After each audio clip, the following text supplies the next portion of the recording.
There we go. Is it going? I think we're live. I think we might be live. I'm gonna pull it up on the computer here. Yeah. Just to make sure. Yeah, just to make sure we're actually going. Can you guys see us? Can you hear us? I think we're live. Let us know in the comments. Let us know in the comments. We are getting set up here. Well, it looks like we're live. It said I just got a notification on my phone. Oh, cool. Nice. Morning, everyone. Good morning, guys. Even though you can't see my face. Good morning. What's up? How are you guys doing? What time is it by you guys right now? Because it's 10 o'clock in the morning here. Yeah. So it's morning for us, but maybe it'll be like afternoon or nighttime for some of you guys. Yeah. There we go. I see some comments rolling in. Awesome. Yeah. I'm gonna go ahead and pull up YouTube here. Yeah. Alright. So we fixed the, last week we were in portrait mode. This week we figured out How to go landscape. how to go landscape. Big changes happening in Jamalatte. Yeah, big changes happening with Jamalatte this week. Making some big moves. Yes. Alright, we're going to jam first. We thought we'd do a little jam session first, but I'm in an alternate tuning, so... That would make things very interesting. It would. We could probably figure it out, but I'm going to tune up real quick before we do any jamming. That would be good. I think Michelle's getting comments, pick it up so we can see what you guys are saying, see where you guys are at, and see what's up. Oh, hey, there's us. Hey, it's us. Check it out. Okay. It's 9 a.m. in Denver. Nice. 7 p.m. here. Wow. Denver. I've never been to Denver, but I've been to Colorado quite a few times. I usually go close to like Colorado Springs and kind of the surrounding areas, but I thought to go to Denver. I've heard it's really pretty out there. I would love to go there too. I've only been to like Denver Airport, which I feel like, I don't know if it's actually in Denver. I remember you telling me There's about some this. kind of weird thing with Denver Airport. Like a conspiracy That, theory. yeah. Issa's here. Good morning, Hey, Issa. good morning, Issa.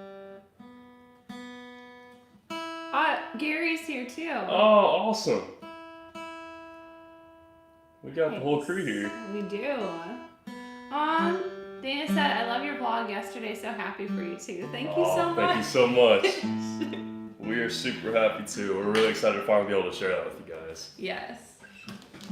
I need to take this. We are in the standard It's two. getting warm. It's kind of warm. It's actually, I wonder what it's like outside I today. think it's supposed to be up to like 70 today outside. It's like maybe not right now, but I think it's the high. I think we might have to do a beach day today. I might have to think go that out. sounds like a solid plan.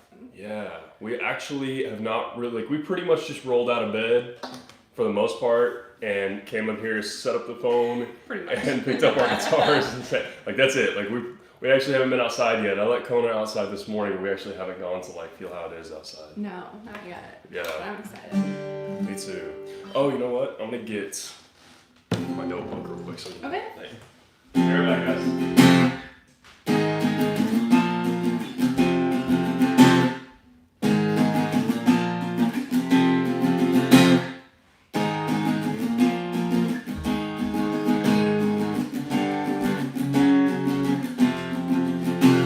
Ooh, Nice. working on that Gonna one. work that little finger, get your fingers worked up a little I'm bit. working on Desperado by Rihanna. Yeah. And that one, I like play all straight bar chords for that one. And like after a few minutes of practicing that, my wrist just like, It's just like I'm gone. Yeah. Yeah, those bar chords. Working up that strength. Yeah. Oh, we need probably mugs too. That would be good. Yeah. Like I said, guys, we literally pretty much, I mean, Yeah. we didn't entirely just sit down. I'm just gonna rinse these out. Yeah, we didn't just entirely sit down. We were like, we gotta get going here. Get Yeah. some coffee. I got like some coffee in the press. We're gonna press that in a little bit. It's just like Yep. doing its thing in there. Yeah. Right now. We are.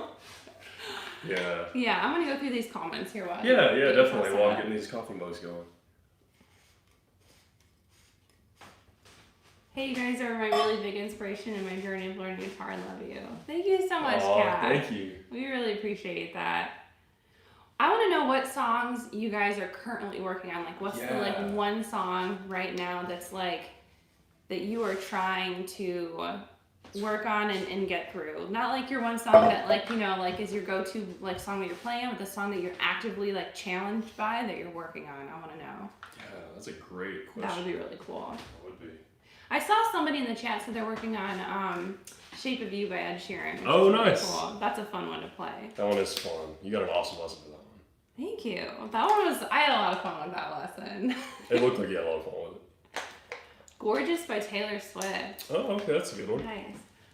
Perfect by Ed Sheeran. Nice. I like that one too. Oh, Taylor Swift Love Story. We were playing that Oh, the other yeah, day. we were. We were just jamming on that. We were. Yeah. Safe and Sound finger style. That's really pretty. Ooh, okay. Hold on. I'm going to play both those real quick just so you guys can see.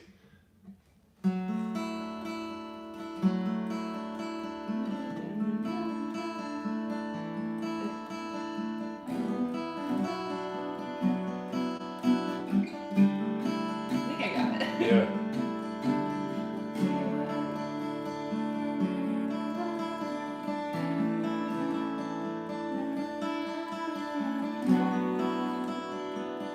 I'm diving in somewhere. See the lights, see the party, the block, and I'll see you make your way through the crowd and say hello. Little did I know that you were Romeo, you were throwing. Right now, We don't have to go through the whole thing, but that was that really cool picking pattern. That kind of follows what the banjo is playing in a song. And I've always wanted to kind of show that song and teach that song, and I don't know why I haven't, because that part is really fun to play. So we have some kind of idea. We were brainstorming actually because we talked about teaching Love Story. yeah, And if we can, I don't want to like give away what it is, yeah. but if we can like make it happen, that would be really cool. It would be really cool. It's one of those, we kind of got a lot of those like ideas for Taylor Swift tutorials that we want to do that are To make them like extra. Yeah, to make them just like that whole extra thing of us both being Swifties and go that whole extra, you know. So yeah, we don't want to spoil anything that's on the way because those are on the way, but we got some cool ideas coming to y'all. Yeah. Oh yeah, real quick before we lose track too much, Safe and Sound also, I want to show you guys. Ooh. I kind of wanted to show a little clip of these so that you guys could like, if you want to slow it down and kind of watch what I'm doing. I haven't done a lesson on either one of these songs yet, but just so you can kind of see a peek about what they look like when you actually play the finger style for them and stuff. Or not finger style. This isn't technically finger style, the kind of finger picking. I think it's on 7th. Do you remember? Yeah, it's on 7th. Okay. Yeah. So that goes kind of like.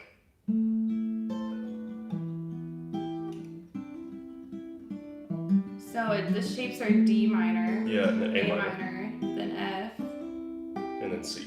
C. Okay.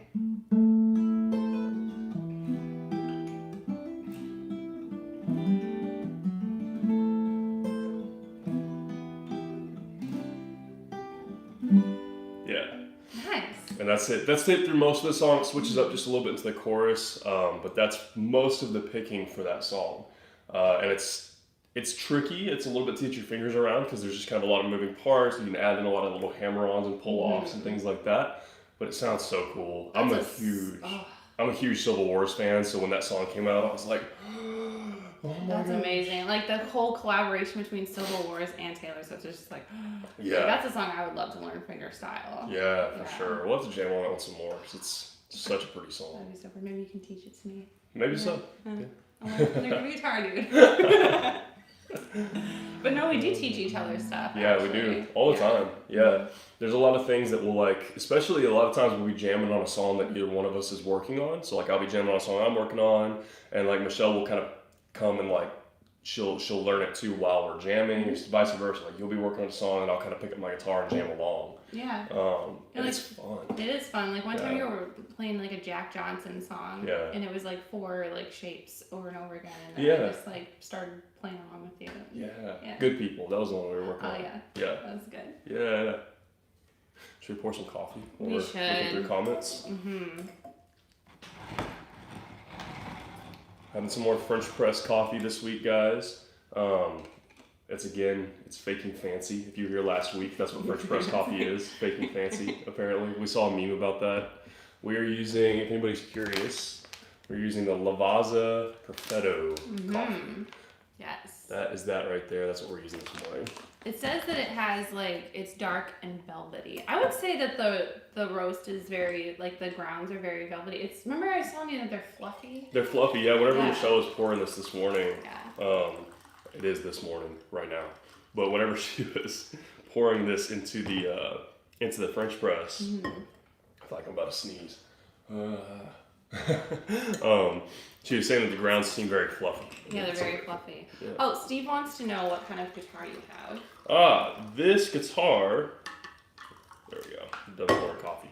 Let me get this out of the way. So this guitar, this is a Breedlove Atlas AC25-SRE. Mm-hmm. What's cool about this guitar is that Michelle and I both have exactly the same And guitar. Issa now. Issa has the same one too. Yeah, good call. Yeah. I almost forgot about that, but I've been seeing Issa's pictures of them on She Instagram. posted some yesterday. Yeah, I saw those.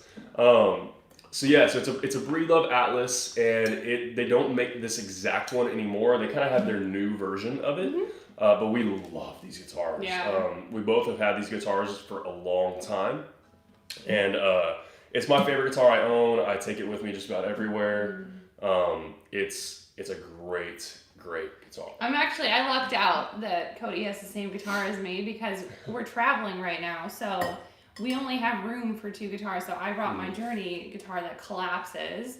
And it goes into a backpack, which makes it easy. And then that way he brought his Breedlove, so I didn't have to bring mine, and I miss mine, but at least, it's the same guitar. And, yeah. I can jam on it too, which is really nice. Yeah, it really helps because we can just have one of these with us, whether it's mine or Michelle's, and we can be able to both have kind of our guitar with us. Exactly. Because we have exactly the same one. Yeah, which makes it really cool. Yeah. But you can find, if you want to find something similar to this, you can actually go to the Breedlove website, and they have like new, what are they called?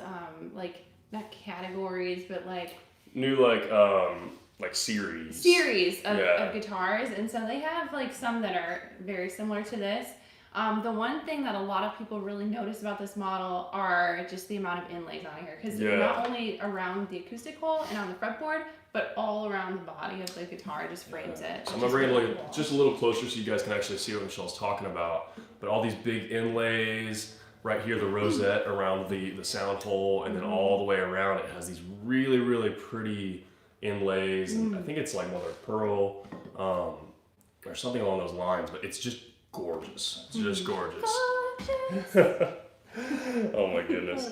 And then it's just a great guitar. We both are just completely in love with this guitar, and the it's one of those things that we both have had it for 10 years or something like that. Yeah, I got almost. mine in 2009.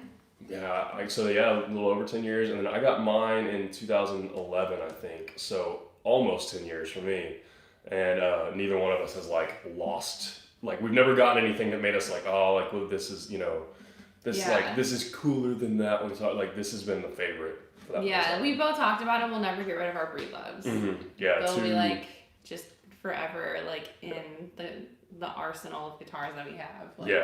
Exactly. Amazing guitar as is, but also too much sentimental value. We both have kind of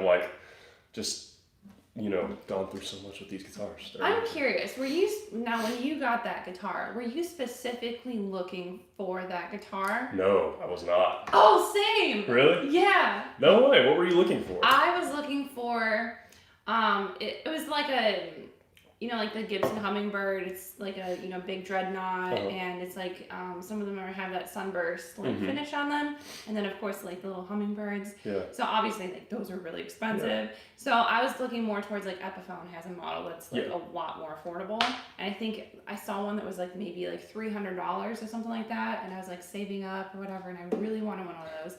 So I go to Guitar Center, and I see it in there, but then I was just, I don't know, I think I played on it for a little bit, but then I saw this Breedlove hanging on the wall. My dad saw it too. We both saw it. And we just made a beeline for this guitar. And as soon as I got it in my hands and started playing it, I knew that was the guitar. Wow. So I went in specifically for one guitar, came out with another. I paid a little bit more than I expected on that one, but it was on a President's Day sale, so I did save a lot of money on it. That helps. Which was good. But that happens sometimes where you have this guitar in mind that you think that you want, but then when you actually go in the store and you start playing guitars, your mind sometimes just changes. Yeah. And that happens all the time. It's kind of a when you know sort of thing. You get the guitar in your hands and you're just this is it. This is the one. This is the one. Yeah. I'm hungry, so I'm gonna just bust this open right now. I'm gonna tear it in mine in a second, but I'll tell my little Breedlove story too. I want to hear it. So my breed love story is a little different. I used to buy and sell and trade guitars on like Craigslist and things like that all the time, like just used guitars. And I would buy and sell and trade them pretty much anywhere I could, and try to get the best deal. And I would like switch a guitar, and then I would either trade it for something a little bit more valuable, or I would trade it for, or I would sell it if I got a good price on it and stuff, so I could kind of make a little money on it. So I've owned a ton of guitars. I used to mostly do this with electric guitars, but I did some acoustics too. But there was a few years that I just did that all the time. And it was really fun because I got to try out a lot of different guitars. I got to like put my hands on a lot of really cool guitars and play them for like a week or two, and then I would either sell them or trade them and get something new. That's cool. It was cool. It was fun. And so I was looking for kind of like a mid-range Taylor is what I was looking for. I was looking for like a 314, 414, something in that area. And I had some electric gear. I had an American Fender Stratocaster and a couple other things that I was trying to trade kind of as a package for a Taylor 314 or 414 was what I was looking for. And I kind of had that posted up on Craigslist that's what I was looking for. I was looking for kind of like a mid-range Taylor. I just wanted to trade this stuff for it. And somebody offered me this. And at first I was like, oh, like I've played a couple breed loves. I didn't love them at first, I haven't really played a breed love that I just fell in love with. But I was like, you know what, like price-wise, that's a pretty good trade. Maybe I could do this and then trade that or something. I was just kind of thinking about the different angles I could do with it. So I was like, seems like a good deal. I'm gonna go ahead and drive out and meet this person. As soon as I opened the case and put this in my hands, I was just like, whoa. You fell in love. I fell in love like right away. I remember the moment. I drove up. It was kind of a drive, like a 2-hour drive away that I went to drive and meet this person. And I was like, I really hope this is worth it. But as soon as like they pulled it out of their trunk and opened the case, I was like, whoa. That is amazing. That's crazy, because I wouldn't even think that like that's how your store would have been, like someone like just offered you in a trade. Yeah. Wow. Yeah, it's very interesting, and it's funny now because like when I got this guitar, I still like, even at the very beginning, like after I saw it, I was like, oh, this thing is so sick, and I played it. I was like okay, like I feel like I don't want to trade this, but I'm not sure, but like my love developed for it over time, and so I knew like, I was like, after like a couple of months, I was like, I'm never getting rid of this thing. Your love grew like fine wine. It grew like fine wine, and it still has, and I love this thing. Like we've done so much together. It's a really nice guitar, and it's got some, you definitely won't be able to see it on there, but it's got some dents and dings and we stuff almost like have that. some similar ones. Like I have one kind of like right there too. Yeah, we both have kind of some like battle scars from, just things that happen over the years. I dropped my DSLR on my, Oh. That's one of my dings, and it's not like a huge ding, but it's like there, and I was so upset at myself for like the whole rest of the day. It was so bad. Oh my gosh. Yeah, it just slipped and it happened, and I was it hurt. Oh, that's sad. Anytime that kind of thing happens, it's like, I'm sure you guys know because it just happens to everybody. There's really no avoiding it. But gosh, like anytime that sort of thing happens, you're just like heartbroken. My worst one that I think I have is probably this one up here. And I was in Fort Worth, Texas, and I was playing a gig at a little country music bar. And I just finished up, the set went pretty good. I was like, sweet, this was awesome, this feels good. I was like kind of on top of the world. I like pulled my guitar up over, and I didn't realize how low the stage was. The stage was like, there was like a ceiling on the stage, and like there was rafters and stuff, and it was like a few inches above my head. Oh my gosh. Yeah, and I'm really tall, but still, like that's, so normally stages are a little taller than that. So I wasn't thinking about it. And so I just went up and I just, bam, and just hit it on a light. Man. Hit it on like a cam light that was hanging above, that was like a stage light.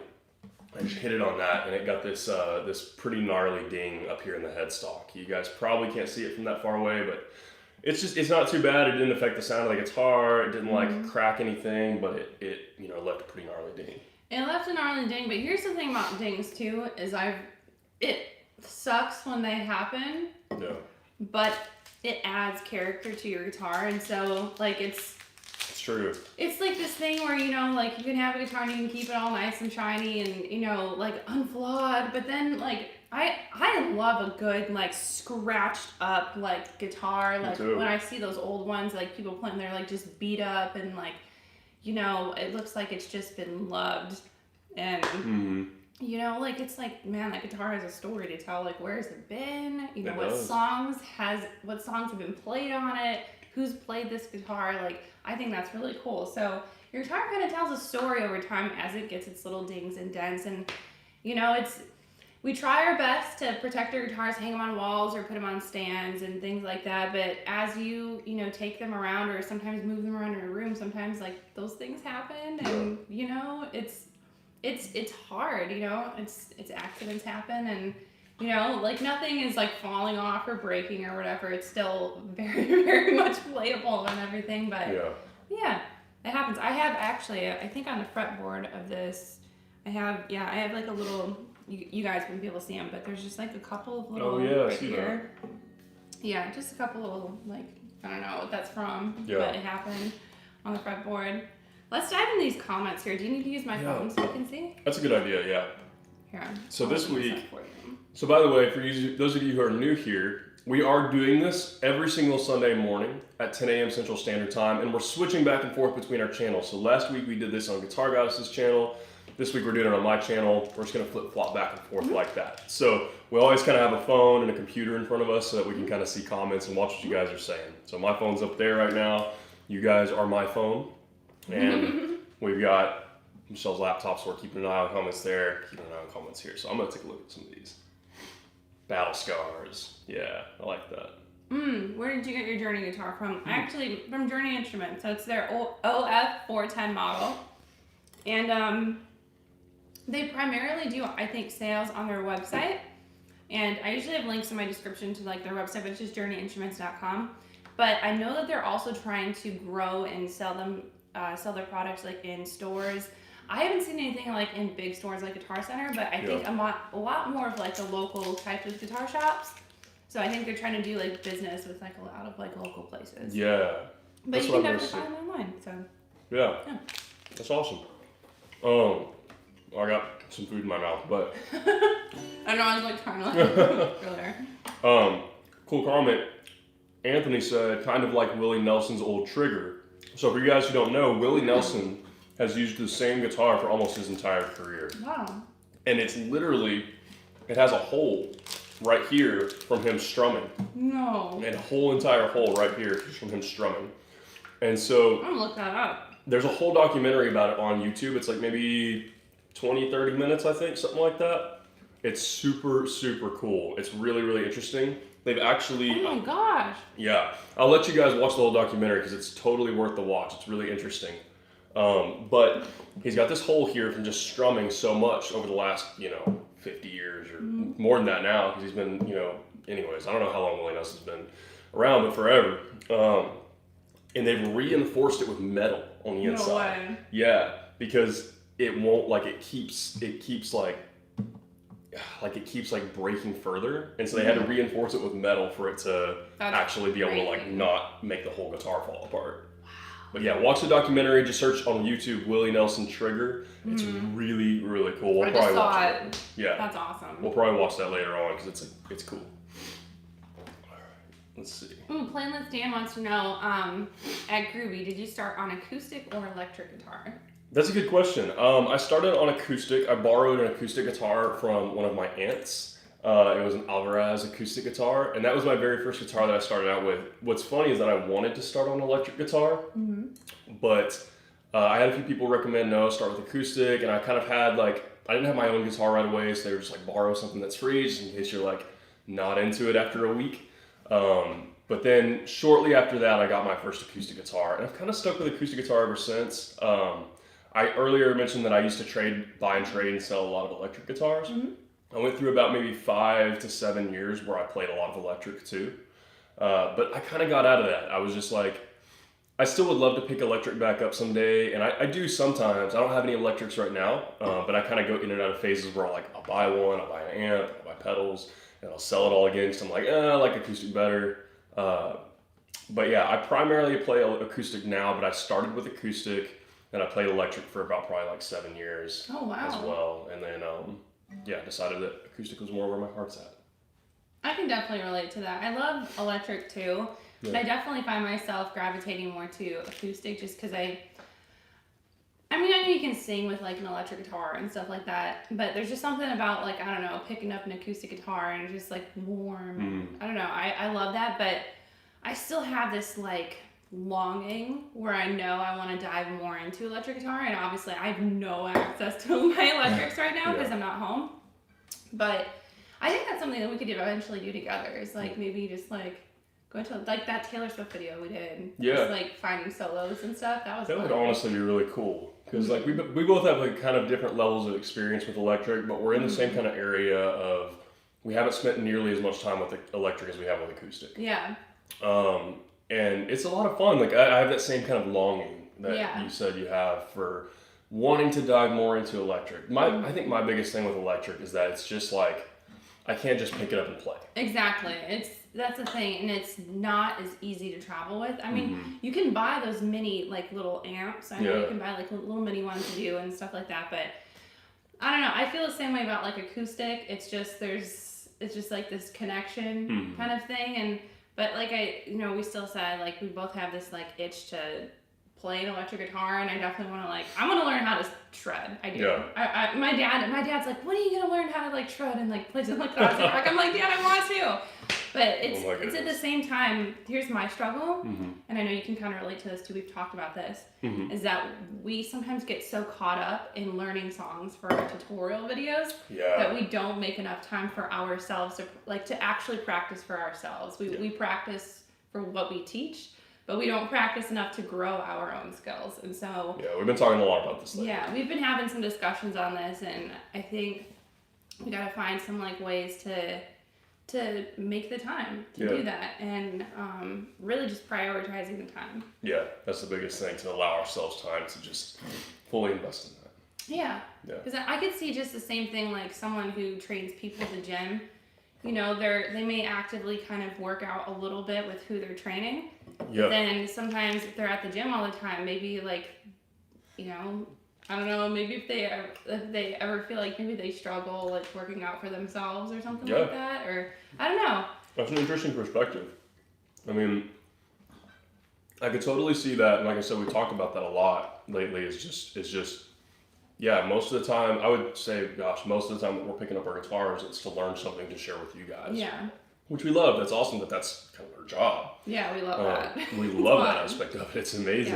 Yeah. It's a good problem to have, but it does make it kind of hard sometimes for us to progress further in things like electric guitar. Especially right now, we can't really play electric because we're traveling. We can't fit an electric and amps and all that stuff into We don't have any room for any of that. We have no room in the car for that at all. No, especially with a 100-pound dog. Well, seriously. Kona literally in the back seat is like laying on top of guitars and stuff. Let's reiterate how that's packed in there, because I feel like we're gonna freak people out with that statement. That's true. So, kind of, it's totally off topic, but so when we're packing the car, we're doing this all just in my car. So we're going kind of place to place in my car. If you watch the vlogs, we're traveling, going place to place. And when we're doing that, we're cramming in 2 full-size suitcases with 2 guitars, and then kind of a bunch of other stuff too, camera gear, so on and so forth. In addition to Kona, the big white fluffy dog that you guys see in our videos, he's big. He's like 100 pounds. He's a big old dog. So we were having a lot of trouble fitting. We can't fit everything in the trunk. We wish we could. And then Kona takes up like most of the back seats. So we're like, how do we do this? So what we did is we got some blankets, and we put a bunch of stuff, not the guitars necessarily, but we put a bunch of stuff on the seats in the back seat, and then put a bunch of blankets on top of it, and then had Kona climb up on top of the blankets and lay on top of the blankets on top of all the stuff. Yeah, and the guitars are packed in cases, hard shell cases and everything, so there's no chance anything's gonna get damaged or anything like that. It's all like safely packed away. Yeah, I just want to make sure people don't like visualize a dog laying right on top of the guitar. That's not. 100-pound dog laying on top of a really nice, expensive, fancy guitar. But yeah, going back to prioritizing time for us to practice and things like that. Another thing too is even just us jamming together for fun. Like sometimes we'll sit here in the morning and have our coffee and have breakfast, and Cody will pull out his notebook, and we do this thing where we list 3 things that we know we need to get done, but then 3 things we want to do for fun. So we make sure that we're like getting things done we know we need to get done that day and not pushing them off, but also making sure to make time to enjoy ourselves and have fun. So we do this thing called 3 to get done, 3 to have fun. And so, you know, one of those things that sometimes it gets added to our, like, our fun list is just jamming together and making time, like at night or sometime during the day when we have the chance to, and just jamming together. Just for fun, not practicing anything for YouTube, just intentionally making time to jam together and you know, maybe teaching each other songs. We actually started a running list. Actually, that's a page you have open. Yeah, I went ahead and opened this so that, you know, we can have some stuff to jam with you guys. But this is like a little list of just a couple songs we started that are songs that we both know that we could jam. We called it our open mic list because we think we want to, like, we call it gig songs, actually, is what I wrote down on there. But we want to eventually, like, maybe take this to, like, open mics and stuff. If we just want to do something like that for fun, you know, as one of our, like, 3 to have fun, we might drop into an open mic or something like that and jam. And that's the idea. Those are songs that we're not necessarily going to teach, or we might have already taught or something like that, but they're just songs that we can sit down, we both know well enough that we know we can, like, sing it and play it and that sort of thing. And it's just we're having to make sure we make time to be very intentional about that, because it's easy for us to get caught up in just playing guitar just for work. And so the biggest thing that we have to do whenever we do that is, like, just remember to separate ourselves. Like, let's not play any songs that we're trying to teach right now. Let's actually play songs that we just want to jam on, just because we like the song. Not that we don't have fun learning songs for what we teach on YouTube, but we just try to make a separation. Like, if there's something we want to learn for ourselves, just like you guys have songs that you want to learn for yourselves, we try to make sure we do that as well. Because that just keeps it, like, a motivation for us personally. And, you know, so that's just something that, you know, we're working on doing. But I had a train of thought and it just got derailed. I don't know where, like, you know, you ever had that where you're about to say something and then and it just it goes, just happened. Just lose it. It just totally happened. But it was something along the lines of what we were talking about with, like, intentionally, like, making time to practice and all of that kind of stuff. I have it. You might be able to relate in the sense where maybe, like, if you know, work a lot of hours or go to school, or maybe even, like, you're a full-time student and you have, like, a part-time job, possibly it may be hard to just pick up the guitar and practice. So I was in that situation actually years ago where I was a full-time student, but then I also had a part-time job when I wasn't working. And so I had to, like, write, you know, huge papers or study for finals and things like that. But one thing that I did was make sure to pick up my guitar in between studying. Like, I would, because I think it's actually more effective to study when you give yourself a break in between. It refreshes yourself. So even if it's just like 10, 15 minutes that you can give yourself to pick up your guitar and decompress from all the studying. And just give your mind a little break. Play something. That's a good way to get practice in and something like that. So, and for us, we're trying to find little ways of when we can just kind of break away and, like, grab our guitars and do that. In the same way, you know, in the very much the same way as kind of finding those kind of study breaks or work breaks or whatever it might be. Same way, it's kind of, we're making sure that we're making time to break away to just play guitar as a hobby, not just a job. Exactly. Would be a good way. Because everything for us started off as a hobby before like YouTube became, like, any kind of, like, a career for us. Like, it started off as a hobby. You know, like, posting videos and all of that, hobby. And it's crazy to even think that, like, we can do what we're doing now through YouTube, because, you know, when we started off on YouTube, the partner program didn't even really allow musicians to be a part of it or anything because of, like, copyright and all that stuff. And now YouTube, like, solved all of that pretty much. I mean, I think there might still be glitches in the system. But it's a lot better than what it was. But, you know, we were posting videos and, like, having, you know, like, just posting them, like, you know, and there wasn't a structure or anything, like, it was just, like, I remember it was just, like, webcam, iMovie, and the golden days of YouTube, just in the very, like, early stages where there was, like, not, you know, nobody was using big fancy cameras and stuff like that. It was all just very, like, loosely structured. Oh, and all my old videos, I can't even, like, find them because I had to take them down because of copyright. But you still have all your old videos. I do. I started a little bit later than you did, and so, well, quite a bit later, but I started later, so all my old videos, don't go search my old videos. Some of them are a little bit embarrassing. But I did, and this is something we talk about a lot. This is going on a whole train. We'll get back in the comments in just a second. But yeah, sorry, we're just... we get kind of carried away. We love to talk about this stuff, so we love it when you guys have questions about this kind of stuff. But, so, there's a lot of old videos that I have. Most of my old videos are filmed on either my phone or I used to have an iPad that I would film on too, because I could put it in front of myself and I could see like myself, very well and see what I was filming. But if you go back to like my oldest videos, they're all filmed on just my phone or my iPad. And it was, gosh, I mean, I had made probably like several hundred videos before I got my first like kind of like actual camera. But it was good quality though. Like it worked. For the time, like phones especially now, and that's kind of, my point with that is that like phones now, if any of you guys are thinking about starting a YouTube channel, start with your phone. There's a lot cheaper. of people, it's so much cheaper. You already have a phone. You already have a phone, just use your phone, it's fine. Maybe you get like a microphone. That would be a good investment, but don't buy an expensive camera right away, or don't feel limited by your gear right away. Because like I tell people this a lot who want to start YouTube channels, like just start with your phone first, because it's fine. The camera quality on there is like, you guys can see, this is pretty good quality, and this is a live stream too. So there's like latency, and there's like, so there's more compression, stuff like that. Yeah, but like phone quality is like great these days, and so don't feel limited by your gear. Even with guitar, we talked about that last week, not being limited by your gear with guitar. Same thing with if you want to start like a YouTube channel, just start with your phone and maybe get like a decent microphone to plug into your phone. Yeah, audio is definitely more important. I mean, video is important too, but audio, clearly hearing, I feel like people get turned off by bad audio more than they do about very much so. Slightly less than ideal video quality. Yeah. So definitely, like what you said, a mic. Yeah, a mic is if you're gonna get something. And you can get something really good that'll plug into your phone for like $50. Yeah. Like the mic we're using right now is a little bit more expensive, but you get something similar.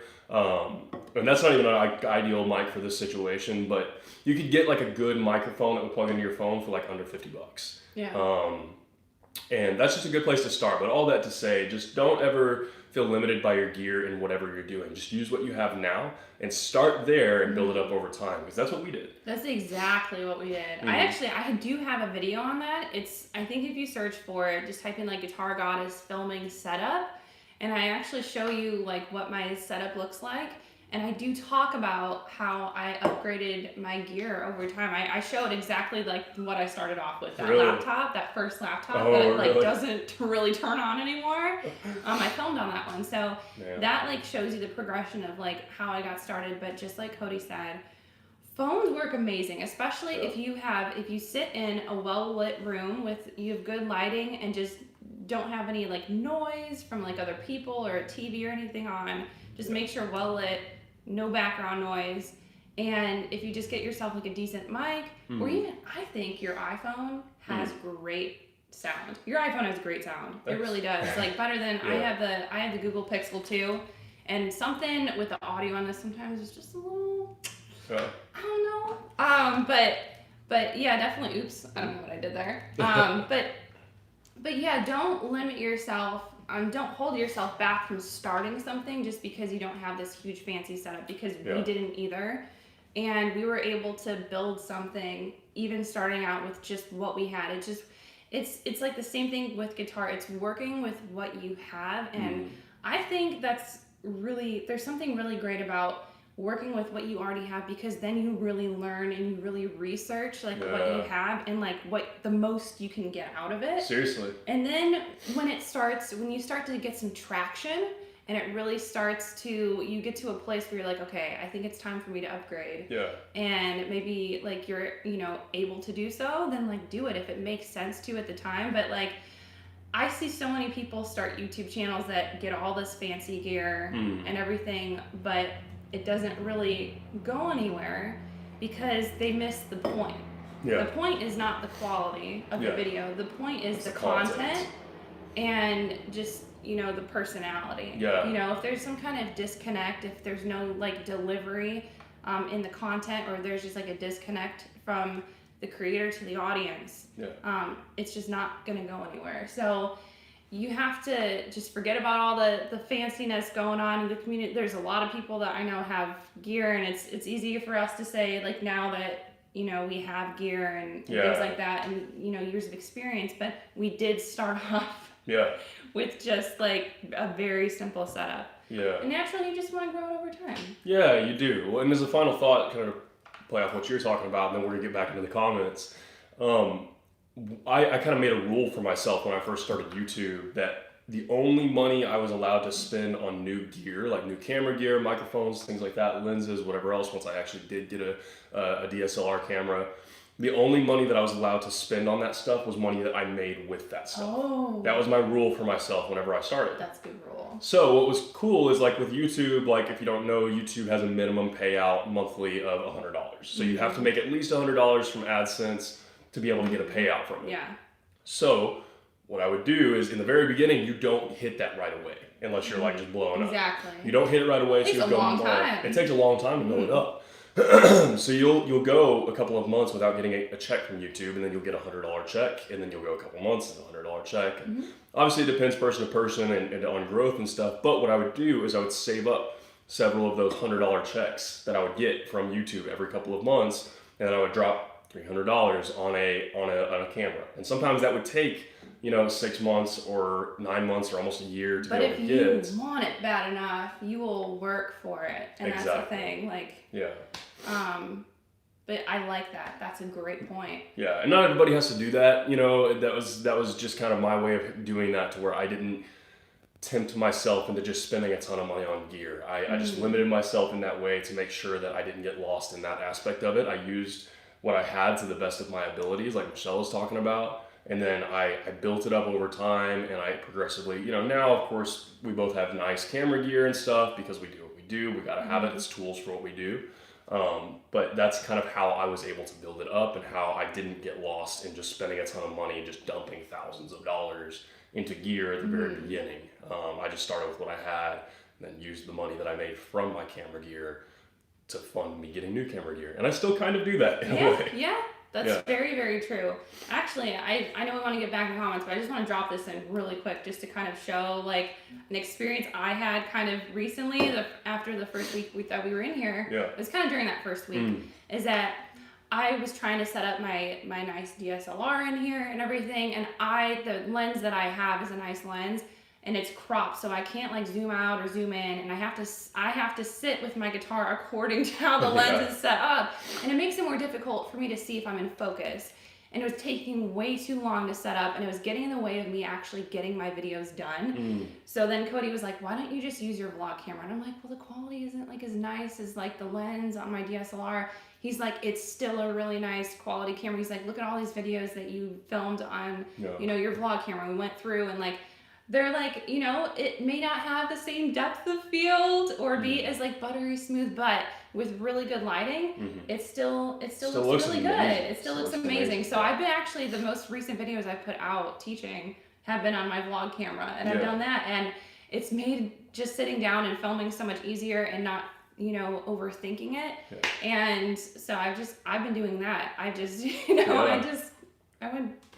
to a vlog camera for a little bit, and who knows, I'll probably pull out my DSLR again at some point. But definitely. Yeah, I'm a big advocate of not being limited by your gear. It's kind of funny because once you get a bunch of gear and once you kind of get to that level, you gotta, like, for me, I've hit a point where I was feeling restricted by my gear because, like, I had like better quality audio, I had this mic set up, I had to have a preamp, I had this like really pretty depth of field lens, and I was like, it just takes so much to get that set up. It makes it more complicated. It makes it more complex. Yeah. It does. And then you become where you're focusing more on the gear than what we're actually doing. Exactly. And, for me, like, I've now gotten my setup to where it's very simple. It's just one camera, one lens, one microphone. I do it all with one thing. Just like that. It's all really simple and in one kind of compact package. It looked great, and I love it, and it's fun. And I'm a bit of like a gear nerd. I love that stuff. But it's all kind of in one package, and so it's all, like, I set it up and I go. I don't have to like set up each individual thing. I don't have to like get the lens set up perfectly. I don't have like separate audio. I do. Yeah, Michelle does, and like there's nothing wrong with that. That's awesome. Like her videos look amazing. They sound amazing, but it's so much more to set up, and it gets to a place where it limits the amount that we can create. And I want to have the least space in between. The least resistance. The least resistance. What you were saying. Yes, the least resistance between me and a video. I want to have the very least resistance possible between me and a video. Him is so he has his DSLR and then he has his mic mounted on top. So it's connected audio to the video, but he does have like a separate mic. He does have an external mic, so he gets better quality audio. For me, usually when I record my videos, I have 3 different devices going. So I have my main DSLR camera, which is camera A. My vlog camera for the close-ups of my guitar is camera B. And then I have a separate audio recording device that sits closest to me than the cameras, and that's how I get good audio. But I have had times where I record and I forget to turn on my audio, or one of the cameras like battery like dies, and there's like 3 different things going at once, and I like you have to pay attention to all of them. There's no one behind me like, you know, making sure that like it's all like working and stuff like that, because you know, film production teams, some YouTubers actually do have like a production team that helps streamline that, and we're doing it all ourselves. Yeah, it's all done on our own. So again, your setup with that 2 cameras and an audio recorder, it sounds and looks amazing, but sometimes that can lead to having that big of a setup can lead to like resistance when it comes to like actually filming a video, because it's just so much to do. The only environment where it makes it easy to do something like that is if you have a consistent studio setup. Like if you dedicated have space. A room dedicated to that where everything is permanently set up and you don't have to move it. Because I was filming out of my bedroom, I had to constantly tear down equipment all the time and put it back up. So I would batch film. I would be like, if I'm going to film today, I'm going to film at least like 2 or 3 videos if I'm setting all of this gear up. And so, but your setup is so easy, you can just knock it out. And I love that. Thank you. Well, it's been a learning experience. Like, it's not like I just went straight to that. I've had times where I was using multiple cameras, you know, different kinds of lenses and things like that. I've had the same audio recorder that Michelle has. And I've had bigger setups where it was a lot more complex to set up, and again, great results. It looked awesome. It sounded awesome. But it put more resistance between me and filming. So now, especially because of what we're doing, we're traveling, we're going to different places. I want my whole setup to be as light, compact, and easy to use as possible. Even if that means a little bit less good of results than I could have gotten, still looks great, still sounds great. That's what is most important. And really what's most important, even more than all that gear, like we said, is just getting the content to you guys. The least resistance between getting the content to you guys. This refrigerator just kicked on. I don't know if you guys can hear it, but I'm like a stickler. He's going to turn it off. He's going to turn it off for the audio. I'm a stickler for stuff like that, like air conditioning. We turn off fridges when we film videos. Fridges, air conditioning, heating. If the laundry's going, we pause it. Like we always turn that stuff off. But like Cody was saying, you know, we try and I more so am learning from Cody to like, you know, simplify my setup a little bit more. The most important thing is to make sure that we are just delivering the best way possible to help you guys learn. So it doesn't take a super fancy camera to get that message across. Like, as long as you can see and clearly hear what we're doing, that's what's most important. That's all that's really needed. And you know, sometimes we get caught up and overcomplicate things and that don't need to be, but so hopefully that helped any of you that are thinking about doing YouTube. Hopefully so. Similar. We kind of like got off on a thing there, but hopefully that on a tangent, but hopefully like some of you guys were interested in learning about some of that kind of stuff and seeing that side. If you guys it's something I've always wanted to do. Like I said, I'm kind of a gear nerd a little bit. So if you guys would be interested in like kind of a gear, like seeing what our setup is with how we do things and how we make things, let us know. That would be cool. I've always wanted to do something like that, kind of like a gear, not review, but like a just kind of show you how we make our videos and like the setup and all that. I love that stuff, and I love watching those. I watch those kind of videos all the time. That's a lot of what I watch on YouTube is like gear setup because it helps me kind of figure out what I want. So that's how we all learned how to, you know, pick and choose different gear. Yeah, just a lot of options. So if you guys are curious what we use, let us know. Yeah. Let's get back into the comments before Let's do that. We're sorry we kind of ignore comments. We just love talking about this stuff because we're so passionate about it, and like we're hoping it helps anybody out there. Yeah.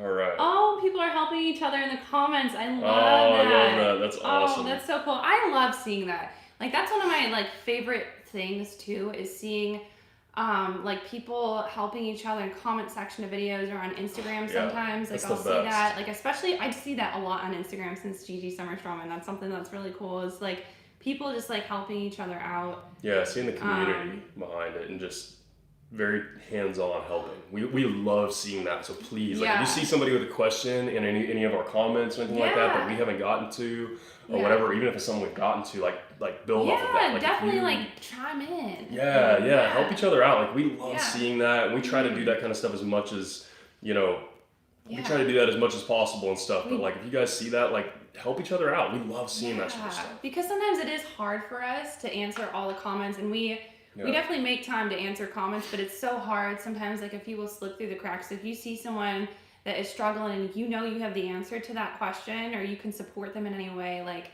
definitely feel free to just like jump in and help out because please do. We love that. Yeah, we really do. Oh, Willis is here too. Morning, Willis. Morning, Willis. What's up, man? Yeah, we're just kind of scrolling through. We're getting, you know, we kind of get off on tangents a little bit, but we want to be able to answer some of you guys' questions and stuff like that. Oh, here's a good one. What are some things you guys think everyone needs in their guitar bag? That's a good thing. I think we have some things on the table we could show. That's true. Here's my number one pick. A tuner. Yes, please. I could go off on tangents about tuning. Yeah, if your guitar doesn't have a built-in tuner like this one does, please tuner. If one thing, a tuner. Because a pick, look, we could say, oh yeah, guitar. Not everybody uses a pick, and you could use like a rock. You can use a rock. Don't use a rock. You could use like a coin. You could use a coin, penny or a dime. You can use pretty much It may whatever. be a little bit more abrasive on the strings, but you could use a credit card as a pick, okay? Yeah. Tuner. Because, I mean, I know some people say, well, you should be good enough to tune by ear. Well, sometimes you're just tuner. Just a tuner. It's just the most especially accurate. If you're a beginner. Especially if you're a beginner, yes. But just in general, look, we can tune by ear. We've done it enough and stuff. We can tune by ear. We still both use tuners. Yes, because we do. A tuner will, like, unless you're just somebody crazy who's been, like, you know, let's like John Mayer. Yeah. John Mayer can tune a guitar without a tuner. I'm never going to question it. No, I won't either. I cannot tune a guitar without me. Like, I can do it. I can tune a guitar without a tuner. But I will still sit there and I'll question, like, is this just like a little bit off? Yeah, just like by the tiniest little bit. Is it like just a little sharp or is it a little flat? Like, and we'll nitpick it. So it just it saves us time. It takes 30 seconds to do. Yeah. And just get a tuner. It's like $10 to $20. It's worth it. Please have one of those in your guitar bag. We are big advocates of that. We are huge advocates, because the number one thing that I see, and I'm sure you see too, is when people send us videos of them practicing a song that we've taught, the playing will be on point. The chords, the transitions, the strumming, picking, whatever it may be, but it sounds off because the guitar was not tuned prior to playing it. Right. And the one thing that we're like tuning snobs, because now we're at a point where we tune our guitars before we play, that if we ever pick up our guitar and we strum it, we can hear it. We can hear it just slightly off. Even if it's just very slight. Even if there's one string that's just a little off, we can hear it. We can't play any further until it's been tuned, because we can hear it, and it just like makes you cringe. It does, and it's one of those things. It's not like a, it's not like a mean nitpicky type of thing necessarily. No, it's just like, if you want your guitar playing to sound the best, the absolute easiest thing that you can do is tune your guitar. Your mistakes will sound better. Yeah, seriously. They'll be in tune. If your guitar is in tune and you mess up playing, you can probably play it off if you're in tune. Exactly. But you cannot play off being out of tune. That is so true. Yeah. Another thing that we recommend, and I recommend especially, you guys definitely know this, and we talked about this a little bit last week, so I'm not going to spend a lot of time on it, is a capo. We both always have capos with us. Mm-hmm. There's a lot of people that will talk down on capos and say like, oh, like that's kind of like it's playing it the easy way. We talked about it last week. We talked a lot about this last week, so I'm not going to spend a ton of time on this. So go back to last week's video if you want to watch a little bit of like us explaining why capos are important. But capos are really important for being able to play whatever song you want to play in whatever key you want to play it in. Bottom line, it's simple, they're cheap. Just pick one up and throw it in your guitar case and use it. They're awesome. They're great tools. It's not training wheels for a guitar. A lot of people look at them as training wheels for a guitar. That's not what it is. It's a tool.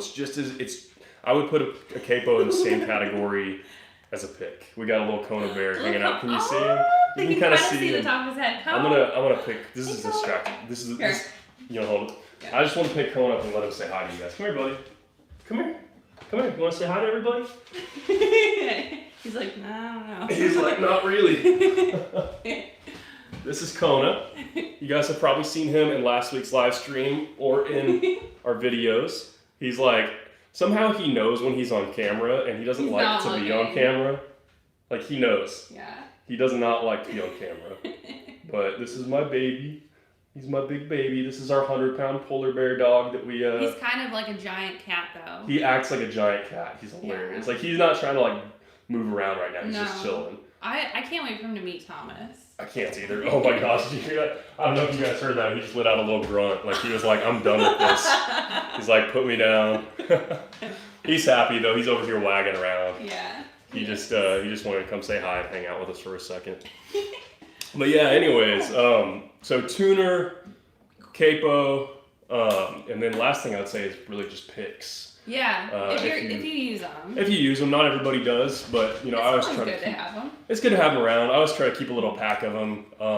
Picks disappear like crazy, so I usually try to just keep a little fresh pack in my guitar case.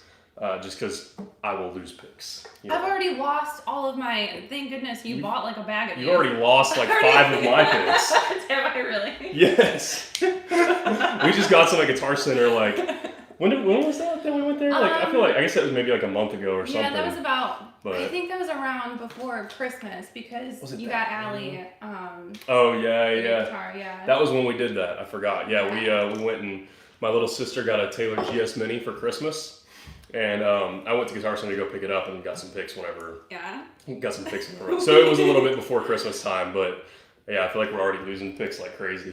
It's not just you. I've lost 2. Yeah, I was gonna say. Yeah, whenever we actually leave this house that we're staying in right now, they're gonna be like finding picks like all over the place. I'm probably sure. Like under the couch cushions and like wherever. But they're the Jim Dunlop, I think they're .73 millimeter. Yeah, these are my favorite. The Max Grip. Me too. They're like textured. Yeah. Oh, I love those. They're my favorite. Me too, because they're harder to drop. So I actually have 2 different kinds here. We have the .73. I'm gonna get actually a little closer to the camera so you guys can see these for a second.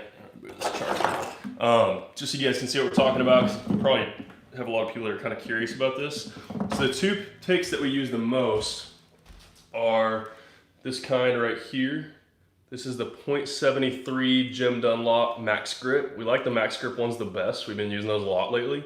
The other one that I use, this is kind of the older version of these. This is just the standard .73 Jim Dunlop ones. They're not the Max Grip, but they're good. They're kind of the step before the Max Grip, so they're just a little bit less grippy.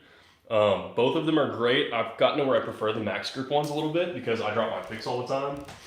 And so both are awesome, but .73 Jim Dunlops, that's what we both use. We both just love them. They're great. They're not pretty like some of the Fender ones and stuff. They're not like this Fender has those foily picks that are really pretty. Oh, yeah. Those are really pretty. They're not as pretty as those. They're just gray, but the texture helps us not drop them so much. That's true. Like it's just like a huge utility feature for us because we both have soft, smooth fingertips. Yeah. And it really helps. So we love that. Yeah. Cam was asking, so when will you guys travel to Knoxville, Tennessee? Would love to meet up. We've talked about, so we do have plans. We know we're going to be in Tennessee for NAMM. Yeah. So for at least for NAMM in July. Sorry, I was reading their comments, but yeah, at least for NAMM in July, we'll be in Nashville. Yeah, and we might do some. So July is going to be a crazy month for us. We have a lot that's kind of going on that month. because we're doing some stuff with your family around the 4th. Yeah. And then we'll be at NAMM. And then after that, the last 2 weeks, there's a possible like trip with my family kind of like going on. We don't know about yet. Yeah. But we've talked about like if we have the time, we'd love to do more traveling around Tennessee. We've talked about like going to like the Smokies and stuff like that, which is pretty close to like, Knoxville. Yeah. So I think that'd be like something really cool to do. So that might be a possibility. So let's cross our fingers for that. We're thinking about that would be awesome. We're gonna be all across the country for the next most of this year. So we'll be in all kinds of different areas. I'm gonna let Kona outside real quick. I will be right back. He's standing by the door, nudging the doorknob. There you go, buddy. All right.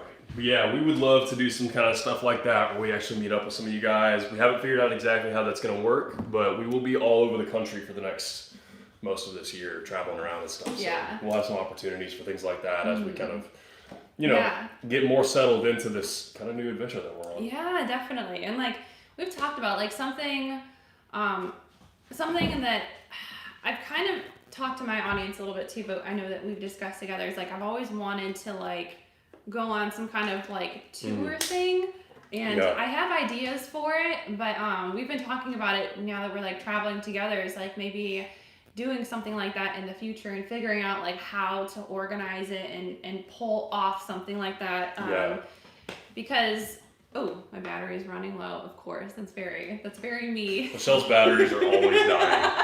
Always. Like all of her like devices are always dying. I'm so bad about charging my phone. Like, and I'll like, someone else out there probably relates to this where like your phone or your computer tells you that your battery's low, but you ignore it. It's just kind of like this almost selective like hearing kind of thing.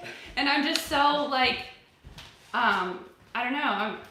It's just a bad habit. It's a very bad habit. Yeah. So Cody's been kind of helping to like remind me, okay, you need to like charge your stuff because it just goes out. Oh my gosh. But what's funny is that I actually forgot to charge my phone last night. You guys are on. You pulled a me. I pulled a Michelle. I was telling Michelle this morning I pulled a Michelle. So I think we're doing okay on battery though. I see it up in the top corner and I'm still at like half-ish. I charged it like right before we got up here, but yeah.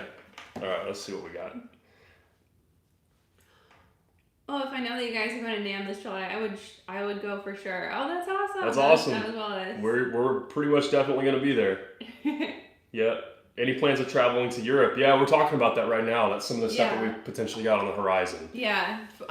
So that's potentially something that might happen like later this year. Yeah. So, but I'm still like waiting like on details and everything like that. So it's not like a for sure thing, but it's possible. Yeah, we're thinking about it. We want to do more international travel.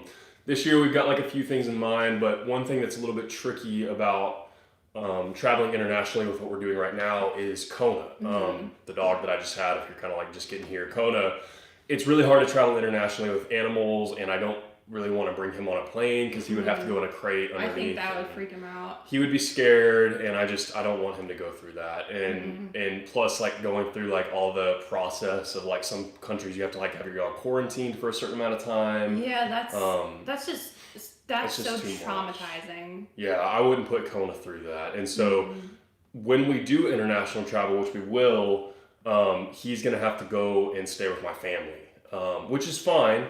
But with us traveling all around the country, that's going to mean we have to come back down to Texas where my family lives and drop him off before we go anywhere if we're going international. If we're staying inside of the United States for now, we can bring him with us anywhere. And so that's kind of what we're going to do for most of it. Like the international travel, we will bring him back for. It's worth it to do that, of course, because international travel is amazing. I want to spend a lot more time in Europe.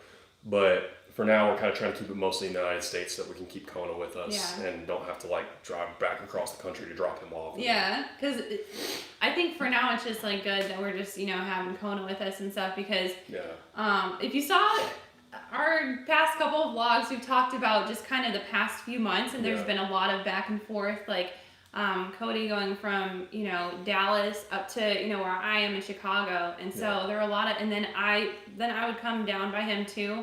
But there were a lot of times where he just was away for a long time away from Kona. Yeah. And so, I think that was a little hard on Kona at times. And so it's just nice that we have him for a while, and you know. It is. We're trying to just like keep him with us as much as we can, which for the most part with what we're doing, like all the places we're looking at are pet friendly. Yes. So anywhere we're going to be, as long as we're in the States, we will have him with us. Yeah. The only times we're not going to have him with us is when we're traveling internationally. But it was worth it and stuff, obviously, you know, to be back and forth like that. But it was a little bit hard not having Kona with me. Mm-hmm. And I know the times that like Michelle is missing Thomas right now too. Oh my gosh. Like I was talking to my mom on the phone the other day, and she's like, call Thomas. Like she told me to like, just like start like going like, Thomas. And then she's like, he's listening. Aww. And so I think he like came up to the phone. And so he's been hanging out with my brother a lot, because my brother's at home. And so, like, he'll sleep in my brother's room and stuff. But there's been times where I've been gone for a few weeks at a time. And this was, like, in the past. And I would come home and be like, oh, you're home. So nice to see you. Like, where'd you go? Yeah. But I feel like now he's gotten more used to it just because I've been traveling a lot more. And he loves you. Like, I'm so happy. Like, he loves Cody. He'll, like, lay on Cody's lap and he'll purr like a motorboat. Oh my gosh, he loves when you rub him. Yeah. So we're hoping that Kona and Thomas, because Thomas is a really chill cat. He's like so sweet, doesn't bite or like claw. And Kona's like a kind of a giant cat sometimes. So we're like hoping that they just like go. Hoping that they just click. Kona is really, really good. Like I don't know if you guys know much about Great Pyrenees, probably not, but Great Pyrenees are very much they're guardian dogs, and so he's a guard dog. He's a guard dog, but not in a bad way. Like he's just very like it's funny because he's very like protective in a lot of ways, and he's big, he's huge. You guys saw how big he is. He's a big dog, but he's very gentle, very, very, very gentle, very sweet.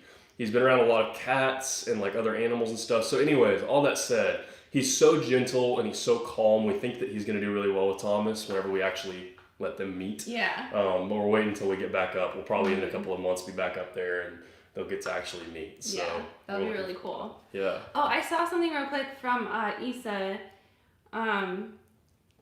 Oh, first thing, okay, there are a couple things from Issa. She said, my neighbor has a Great Pyrenees dog guarding their cattle. That's really that's cool. That's what they're kind of like bred for. Is for the most part they guard livestock, and so like sheep, cattle, goats, stuff like that. A lot of times people will put a Great Pyrenees out on their land and they'll just kind of guard the animals from like coyotes and wolves and things like that. And they're amazing dogs. I'm a huge I love Kona.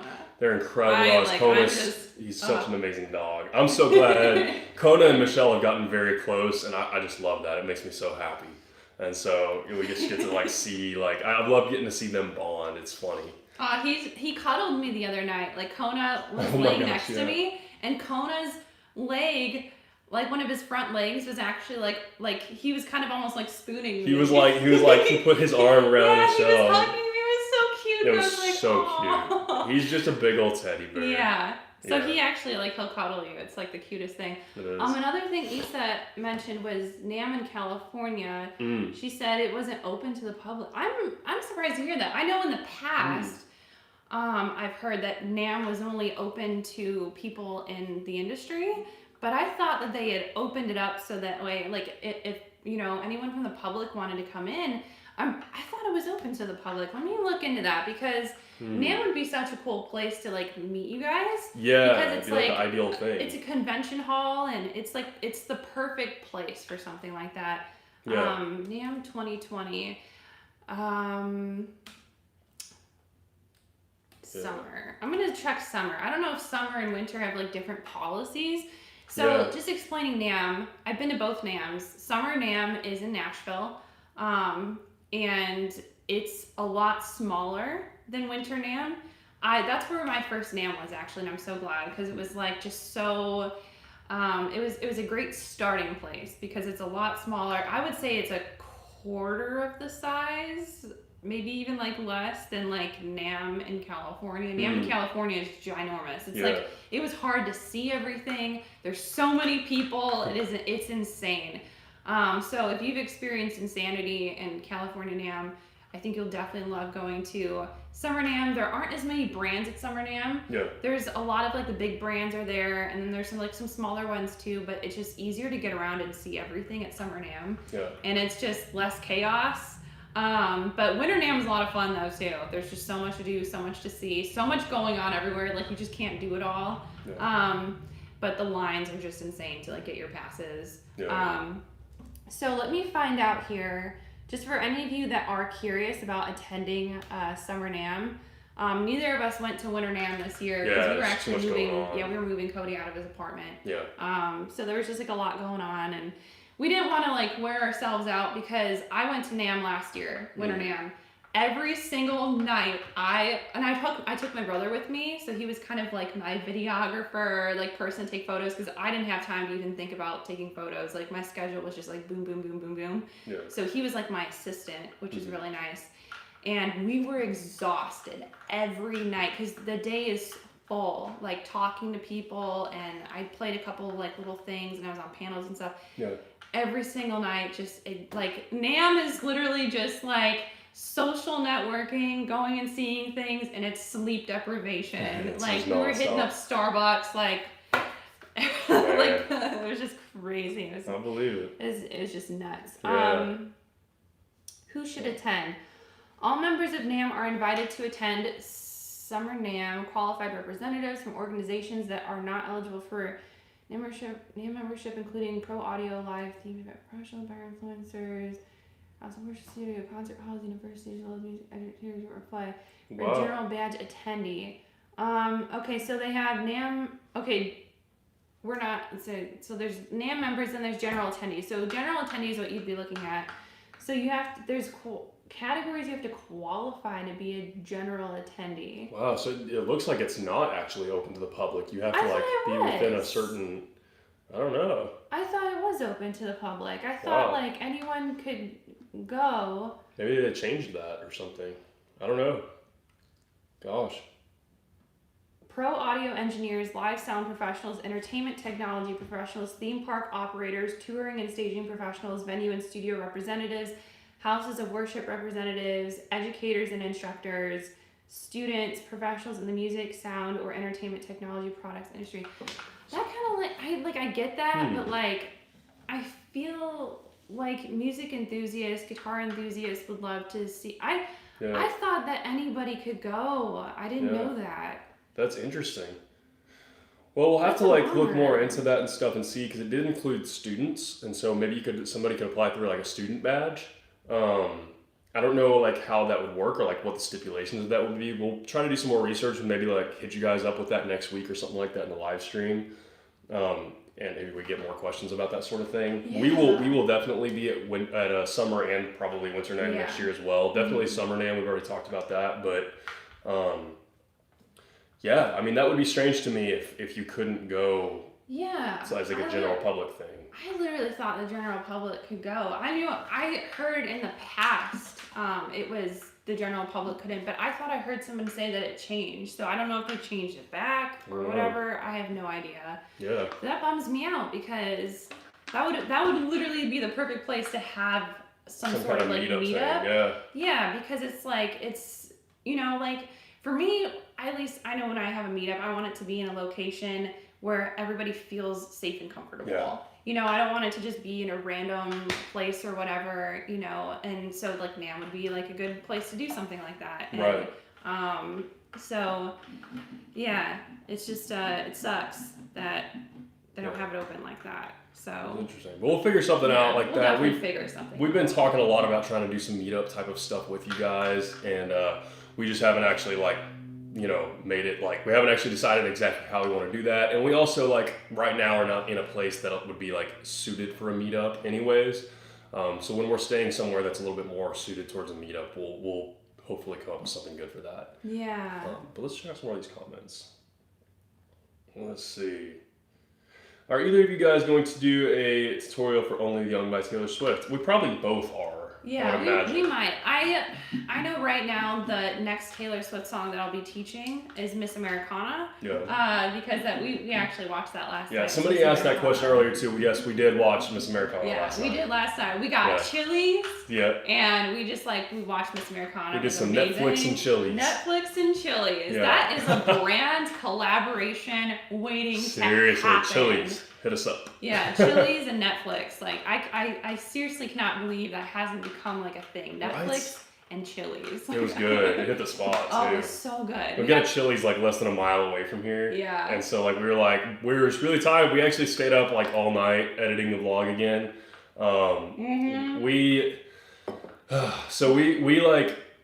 We kind of both procrastinated editing the vlog until the very last night. We gotta get more organized on that. The other thing too is with the vlog, we filmed way too much. We did. Way too much. So we've decided we need to. Your idea was we need to like film less and just do kind of the highlights. Actually, you know what? While everybody's here, what kind of stuff do you want to see in our vlogs? Like what are the most exciting parts of the vlog to see? Is that behind the scenes of us like working on videos? Yeah. Is it learning songs? Do you want to see some parts of our day? Because like we realized we had like way too many like breakfast shots. We love breakfast. We love having breakfast. We make these awesome breakfasts and we're like, oh, they're so like aesthetically pleasing. We have to like share this with. But I don't know if people like really. You guys don't need to see. You probably don't necessarily need to see our blueberry toast every morning. We don't want to whip out our cameras like all the time. So we're like, what are the parts of our day that people are gonna want to see? So let us know what you guys actually want to see. Is that like us like taking Kona to the beach and then practicing some songs? So let us know what are those parts of the day that you most look forward to seeing. I know like. For myself as a YouTube viewer, watching my favorite YouTubers, I love seeing behind the scenes of like, them making their content. But I do love to see parts of their daily lives. I'm like kind of nosy in that way where I want to know more about my favorite YouTubers. And so that's how I like kind of look at it. So I share some personal stuff, but I like to share some of the work stuff because I think it's kind of interesting. I think so too. We're kind of working on a balance. It's like a trial and error, figuring out what works and what doesn't. The biggest thing is that I'm a little bit, I would say I'm like almost a little bit opposite. Like I prefer when I'm watching like a vlog, when somebody like, one of my favorite YouTubers is Yoon Olsen. He does vlogs. He used to do daily vlogs. Now he does a little bit like more like weekly vlogs. I love his vlogs. I draw a lot of inspiration and I like seeing a peek into his life. I like seeing a peek into his life. It's just like something I like to follow along. He's a cool guy. Seems like a really nice person. And, anyways, I love his vlogs, and so I kind of try to draw some inspiration from that and show a peek into my daily life because I know that's what I would like to see, as well as like a little bit of behind the scenes, just telling you guys what's going on. But the moral of the story is that we filmed way too much. way too much. We were up literally all Friday nights editing, literally all Friday nights. Yeah, like till 7. Well, no. We were done probably editing by 7:30 or 8 in the morning. Yeah. And then we had to export, upload, thumbnail, like all of that stuff. Like it was just insane. And then as soon as we launched the videos, we like went to sleep for a few hours and then woke up. We ordered some Chili's. Yeah, ordered some Chili's and watched Miss Americana. And then what we did. And then we had a little bit of ice cream and a cookie that we got from Chili's. Yep. And then we went back to sleep. We were only awake for like a couple of hours because we just didn't sleep at all on Friday night. Yeah, it was insane. Yeah. We got a few comments. I want to see these. Willis said, behind the scenes, music practice and vlogs are nice. I don't mind the blueberry stuff. Reminds me of Blueberry Delights. Blueberries are awesome. Issa wants to see us jamming on the guitars. Nice. Love that. We definitely need to include more jammy type of stuff. Again, that's kind of in the vein of what we were talking about, or like us being more intentional about the time that we spend jamming just for us, not just for YouTube. Yeah. Yeah. Ooh, I do have an NF tutorial coming soon. It's not that song, but I do have an NF tutorial. Yeah. I saw that comment. It's a cool one. That one's almost ready to go. Cam said, I just like hearing what's up with you guys and your vlogs. Talking about what you guys are excited about and seeing what you guys are having fun with. That's cool. Thanks, man. Like that's kind of what we try to do. That's what we're trying to do so far. And so it's more of just like finding a balance of like not over filming. But that's what we want to share. We just want to share a little peek into what we're doing, what's up, Definitely. I don't know if I'm going to vlog it all today. We decided no cameras yesterday because the only thing we filmed was just a little bit of the Miss Americana, just like watching that. Yeah. But I think I'm going to maybe do this week Monday through Friday. If there's something interesting today that I think like I'll want to share, I'm going to pull out the camera, but that's how I'm going to do it this week. Yeah, that's kind of, I'm thinking generally the same direction. I might do a little bit of filming today, but we're just going to keep it kind of light, and we're going to experiment with that because we just overfilmed last week. And so we just had, literally, we probably had several hours of footage to go through, which is a lot in terms of editing. So I see some like comments about how they love the aesthetic of like the breakfast and Oh, stuff. yeah. I'm like, we love food. We do. We love food. We love to really eat. do. We love to cook. And we love food. Yeah, we really do. We really love it. Yeah, Food and we're kind of working on like a little side project that we'll get more into at some point with you guys. It kind of has something to do with what we're doing here. Yeah. It has more to do with kind of this coffee and food stuff. Yeah. So we'll talk about that more. We got a little bit of setup to finish up with that before we share it with you guys. But for those of you who love the food shots and the aesthetic stuff and the coffee and all that kind of stuff, you'll appreciate what we're working on. I have to excuse myself for a second because I need to go use the ladies' room. You're good. I'll hold it down here. I'm gonna keep going through some comments and stuff and just talking to you guys. We'll see Michelle in just a minute. I was trying to see where Kona is too. I think I saw him out there on the deck a minute ago. I'll check. Okay.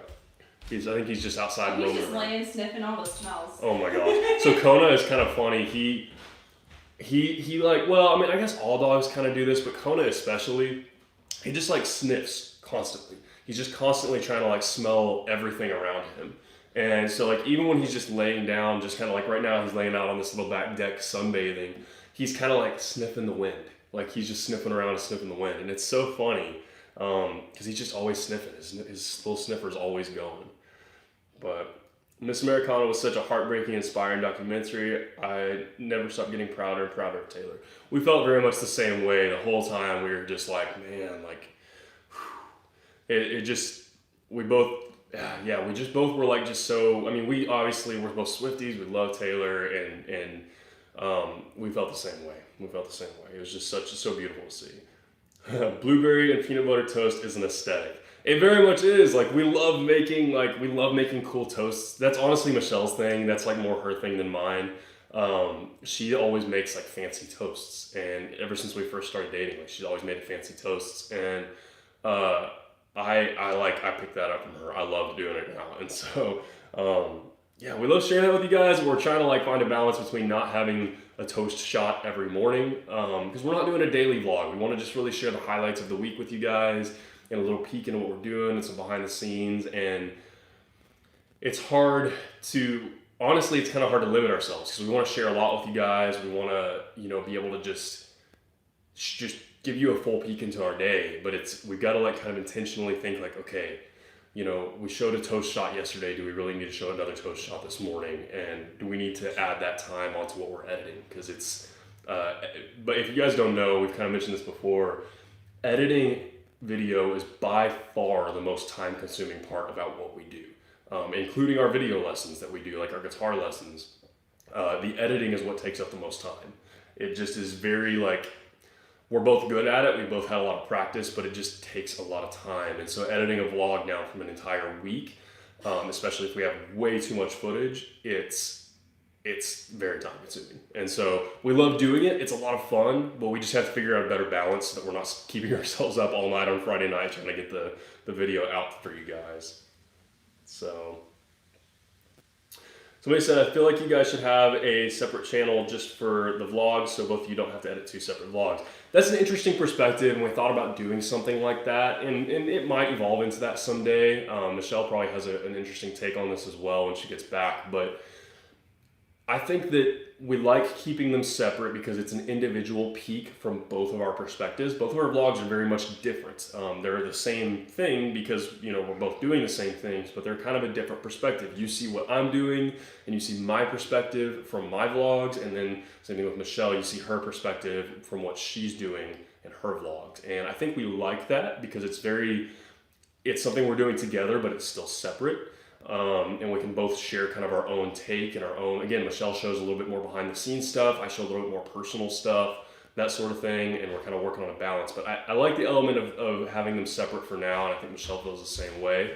But maybe someday that's something we might look into. Somebody's commented like we ought to do a separate channel just for the vlogs. I think I agree with you. Like for now, like we like the idea of having separate vlogs just because, we don't we each have our own channel and stuff, and we love having like our own perspectives and stuff. I think that makes it really interesting because you see like each of our days from a different viewpoint kind of thing. And we get the opportunity to share more personal parts of our setups or things that we're doing and stuff like that. So it just, I don't know. And then we get to like edit our vlog and put our own personal touch on it. And I think we both just like love that. But I could see us doing something collaborative in the future. Yeah. I could see that. But for now, I think we love having like the separate vlog thing. And yeah, so makes the most sense. It does make the most sense because I think if we did a double vlog, we would have to figure out like how, like what we're gonna like incorporate in there and then how we're gonna edit it and we can't edit. So I see the perspective that I think you're saying is like it's editing one video instead of two. Yeah. Which is a cool thought, but we can only edit like if we were to do a combined vlog, only one of us would be able to edit at a time. Yeah, and then one of us would have to edit the video, and then we'd have to like, and we could toss it back and forth, but I think it would make it more complicated just because we'd be like, well, I want to put this clip in, and like, is it going to be too long of a vlog? Because we have, so I think it just makes sense. We both think it makes sense for now to just kind of do them separately, and there might be something collaborative that we end up like doing in the future, but I've always wanted to vlog, and so I've always wanted to, and I've kind of done vlogs in the past, but I've never done something like take people through my week just because I was living at home and I didn't want to, I don't know, I didn't want to be invasive on my family. I didn't want, you know, I don't think they really would have wanted to be on camera, so that's why I never really vlogged too much at home. And so traveling around gives us the opportunity to do that because we're both like totally okay. Sorry, probably scratching that. No, you're good. I thought we're totally both okay, like being on camera and stuff like that, and it definitely makes it a lot easier. So that's why I just never really vlogged much at home, which is to like respect my family's privacy kind of thing. But you know, I've always wanted to do stuff like Vlogmas. I think that would be so much fun to do. I think we could probably do that this year. Yeah, we'll definitely be doing something like that this year. We've talked about that. That'll be daily vlogging. That will be daily vlogging, which will be a lot. It'll be a lot. But it's going to be really fun. But I think if we mix it, like not every day has to be a vlog. What we could like do tutorial. I think I've just like the sense of uploading every day. Yeah, something like that. Or we could toss it back and forth for maybe like I upload one day, you upload the next day. And we could do like kind of like the 12 days of Guitar Goddess and the Groovy Guitar Dude. Yeah, something like that. 12 days of Groovy Goddess or something like that. 12 days of Groovy Goddess! Something like that would be cool. That would be so much fun. We have a ton of ideas, and that's something that, again, doing something where it's more of a collaborative. I mean, this is a collaborative thing that we're doing now, but more in the sense of like maybe starting a combined channel, a joint channel someday. So like we may eventually do something like that. We have a ton of ideas, and we've thought about all of that kind of stuff too. But for now, structuring the vlog the way we have it, we like it the way it is. We just got to figure out a better balance as far as like not over filming. But we appreciate the suggestions. We do. Like please, this whole thing is like a learning thing. It's, very much so. We're figuring it out as we go. Neither one of us have ever done this sort of thing. So please, like we love suggestions, we love ideas. We love to hear what you guys like about the vlogs so that we can kind of like know how we want to structure it. We appreciate suggestions and even like constructive criticism on things, you know, because, you know, we're making this for you guys. Like the vlogs they're for you guys, but they're also for us too, because we're just so excited about like this, you know, chapter in our lives right now. And we want to be able to look back on it and, we do. You know, share what we're doing with our families and stuff like that since we're, you know, away.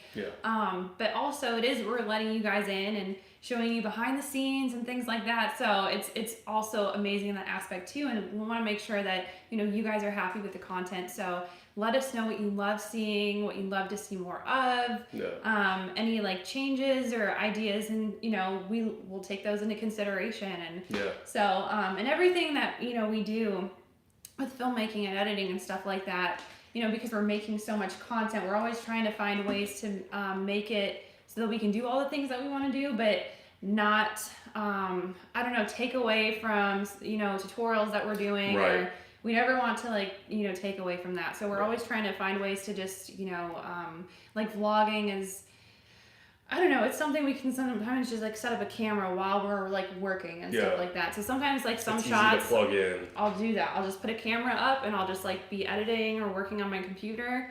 And those are like easy things we can do because we're already doing those things. So we're just trying to figure out how to streamline things right now because we don't want to spend any more like we don't want any more sleepless nights editing. We definitely don't want to do that. So I think Cody was talking to you guys about that. We're going to try to like film a little bit less, be more intentional with what we're filming, and actually like film what we know we want to put in the vlog. Yeah. And then try to make time each day, just a little time each day to like edit the stuff from that day. Right. So it doesn't all pile up on Friday, before, so you guys are seeing that. And I think that'll train us for something like Vlogmas. I think so too. Yeah, we gotta if we're gonna do something like Vlogmas, we gotta like streamline a little bit so we can, just get everything a little bit more together. I agree. Like, it's very much a learning process. Yeah. So yeah, 12 days of GG squared. Oh my gosh, I like it's that. cute. Will you guys be going to Loverfest? We want to. Yeah, we want to really bad. But We're looking into it. It's really, really expensive. Like the tickets are really, really expensive, even for the nosebleeds. Yeah. So we're looking into it, but we would really love to go. I'm hoping she opens more tour dates.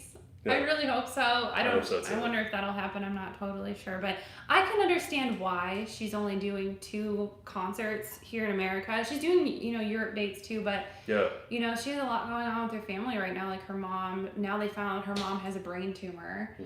And so she wants to be home as much as possible, and I can understand that. Like, I can definitely understand why she doesn't want to tour. She wants to, like, spend time with her family and, and wow. That documentary, like, I knew a lot of the stuff, like, that documentary pointed out, because I read a lot about, like, I don't know, I stayed pretty close on top Taylor Swift news and stuff like that in the fandom. I'm very, like in that stuff. Up to date with that stuff, but she opened up about a lot of things that we just didn't know. Yeah. Yeah, there's a lot that she had kept kind of like close to, close to it. Like there's a lot that she had just not shared with everybody that she kind of came forward with in this documentary, and it was really cool to see her perspective. There was like some parts in that were very heavy. A lot of the documentary is very heavy. It was.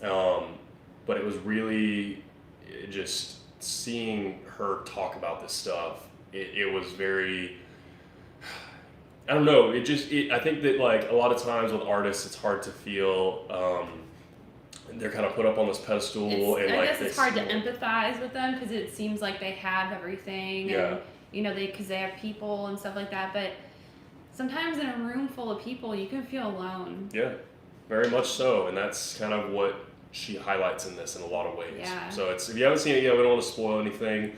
But go watch Miss Americana if you love Taylor. It's a great watch. Even if you just love music in general, it's a cool peek into, a kind of superstar's life.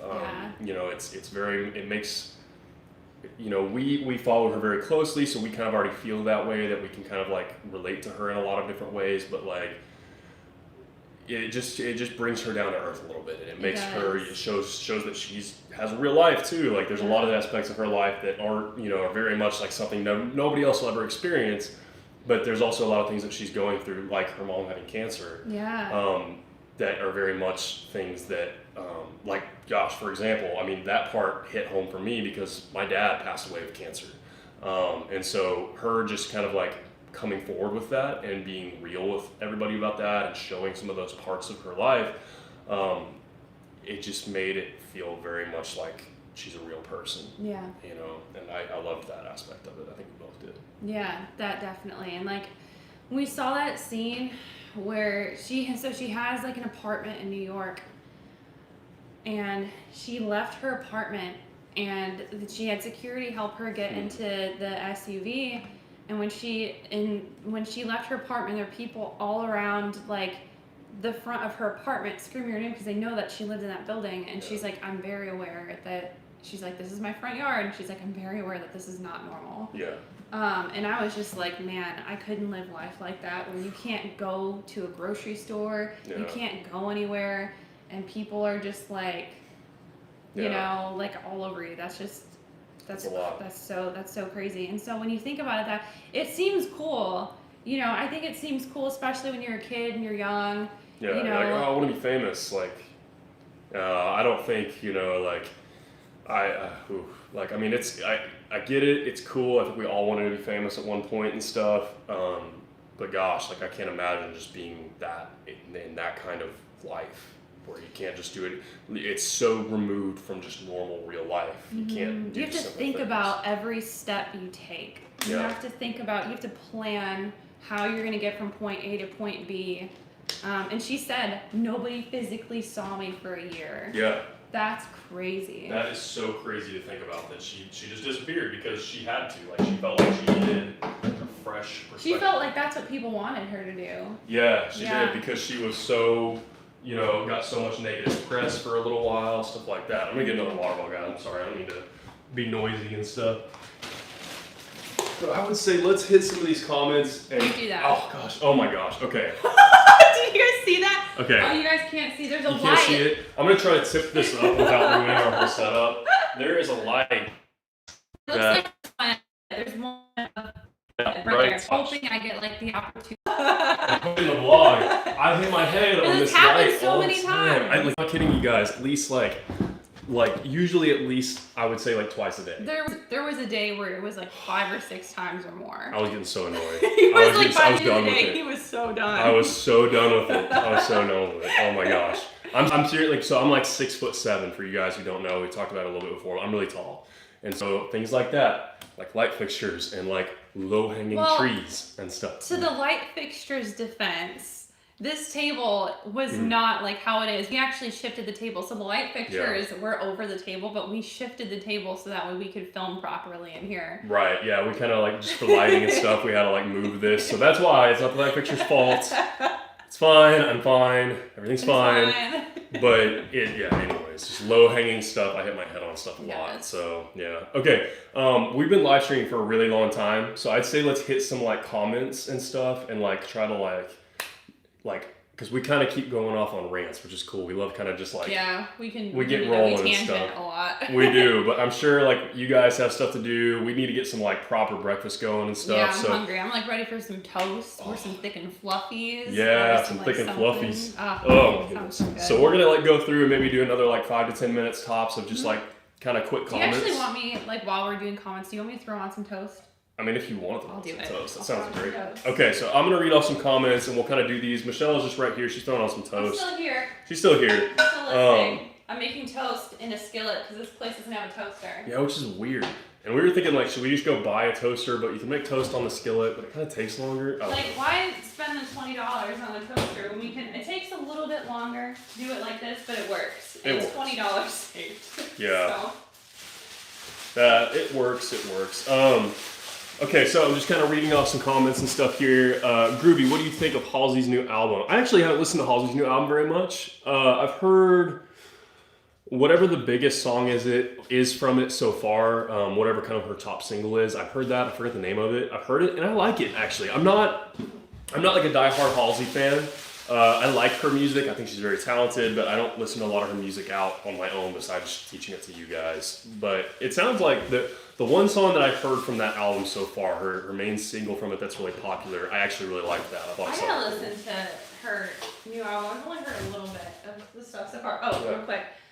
Do you just want one toast and like a bowl of cereal or something like that? Or do you want 2 toasts and a bowl of cereal? How hungry are you? I'll do like 1 toast bowl of cereal. Okay, I'm feeling a cold bowl of cereal this morning. That sounds really good. That does sound good. Cold cereal. Square or angle cut toast. Usually we do square most of the time. We just usually do straight up. When we do grilled cheese, however. Oh yeah, we got a diagonal cuts. We got diagonal cuts. So we do a lot of times one of our main meals that we like to cook a lot is we do grilled cheese. And we usually do like vegan cheese. We use fake cheese, we use vegan cheese. Both of us try to avoid dairy as much as possible. We use Dia stuff. Yeah, it's actually really good. It's actually really solid. There's this, not to get off a tangent here because I want to keep going through comments. But whenever we make grilled cheese, we use, a lot of times our favorite thing to do is there's some Gouda cheese that's like fake cheese. It's not actually dairy. It's smoked Gouda and it's so good. It's so Gouda. But we can't find it really anywhere. So we usually just use whatever cheese substitute we can. So we'll do grilled cheeses, we'll diagonal cut them, and we dip them in soup. And so usually we'll do like a butternut squash soup or like a tomato basil soup or something along those lines. So that's what we do diagonal cuts, but when we're doing regular toast, we keep it square. How is your Patreon page coming along? Thanks for bringing that up, Issa. I just announced my Patreon page. I have just a simple Patreon page Or if you guys want to, you can go to my Patreon at patreon.com/groovyguitardude, and you can basically, you can commit $5 a month, and that gets your name and the credits at the end of my videos. And that is just to help keep the channel going. That's just kind of help support the channel. If you support what I do, if you like what I do, that's what that is. That Patreon page will probably evolve into more over time, but that's just kind of where I'm starting with. So if you want to support the channel, hit that up, and you get your name in the comments or in the credits at the end of the video. Yeah, that's a cool feature. I love doing that because it just it highlights your patrons and stuff like that. Yeah, so I love getting to share the people that contribute to the channel and the people that because the people who do that are going to be the people who really the idea behind that is that it's the people who really have benefited from the channel the most and benefited from what I do the most is who I want to contact with that, who I want to be able to highlight with that. And so people like Issa, who is a patron, she's very involved with the channel. She learns a lot from the channel. She's involved with both of ours. We know her, we talk to her often. We've messaged her. Yeah, we talk to her often.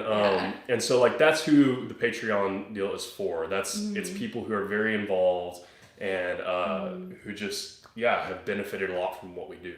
Yeah, and Patreon, I've been using Patreon for a while, and you okay? I almost fell. Okay. Yeah, but I'm good. So my Patreon, there's it seems I think sometimes I haven't been on as active on it as recently, and so it's just been hard with the travel back and forth and stuff like that. So I'm kind of actually trying to get I think as my videos go out more, I'll be more active and stuff on my Patreon. Yeah. So that's the one piece of advice I offered to Cody was kind of simplify it, first starting out, because for me it was very much a learning process. So it's I told him start simple, start easy, and then kind of build your way up on it, because I'm still learning things as I go on Patreon and trying to prioritize my time in different places, because I do talk to a lot of people on Patreon too, and sometimes it's just it's hard to balance Patreon and YouTube and Instagram and Twitter and Facebook and all these different platforms. And so I know that there's a few tweaks I've been thinking about the Patreon so far, and I don't want to say anything yet, but I'm definitely gonna probably put a post out there,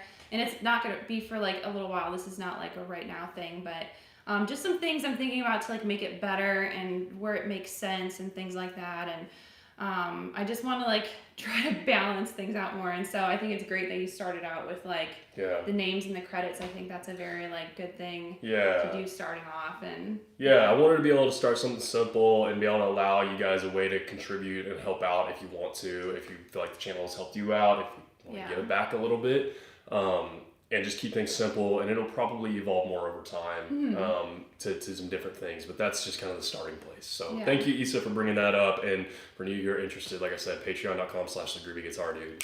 Yeah. I like the snappies. I like. I'm gonna try on these toes. Yeah, I'm gonna keep kind of scrolling through here a little bit. Let's see.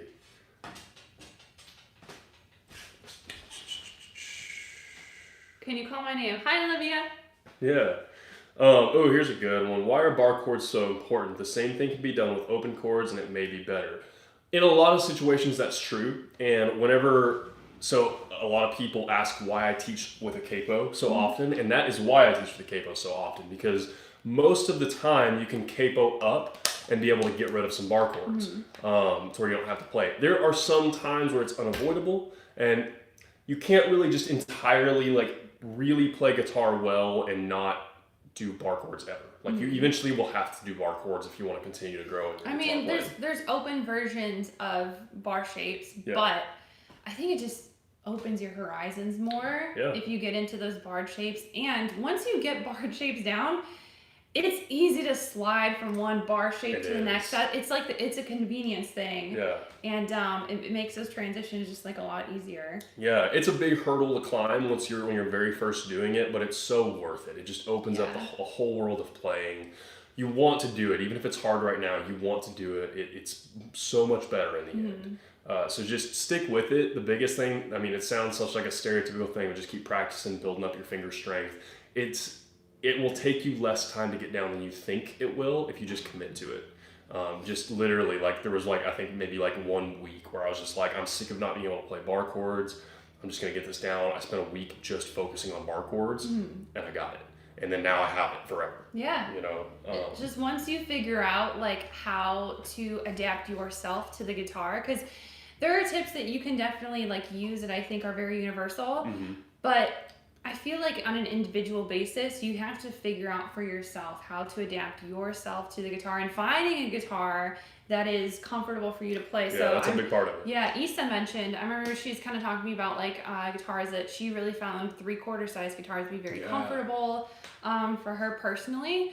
And also sometimes like finding like bar chords are a lot easier when you have a more narrower neck and then your action's lower. That definitely helps. Like, they're so much easier to play on an electric guitar. Oh yeah, so much easier. Because the action is so much lower. The necks are strings just, are thinner. Yeah. That's another thing too, actually, strings. If you're struggling with pushing down or anything like that, a lot of it has to do with action. But the biggest, most tangible difference you'll notice, and the easiest thing to change, is your strings.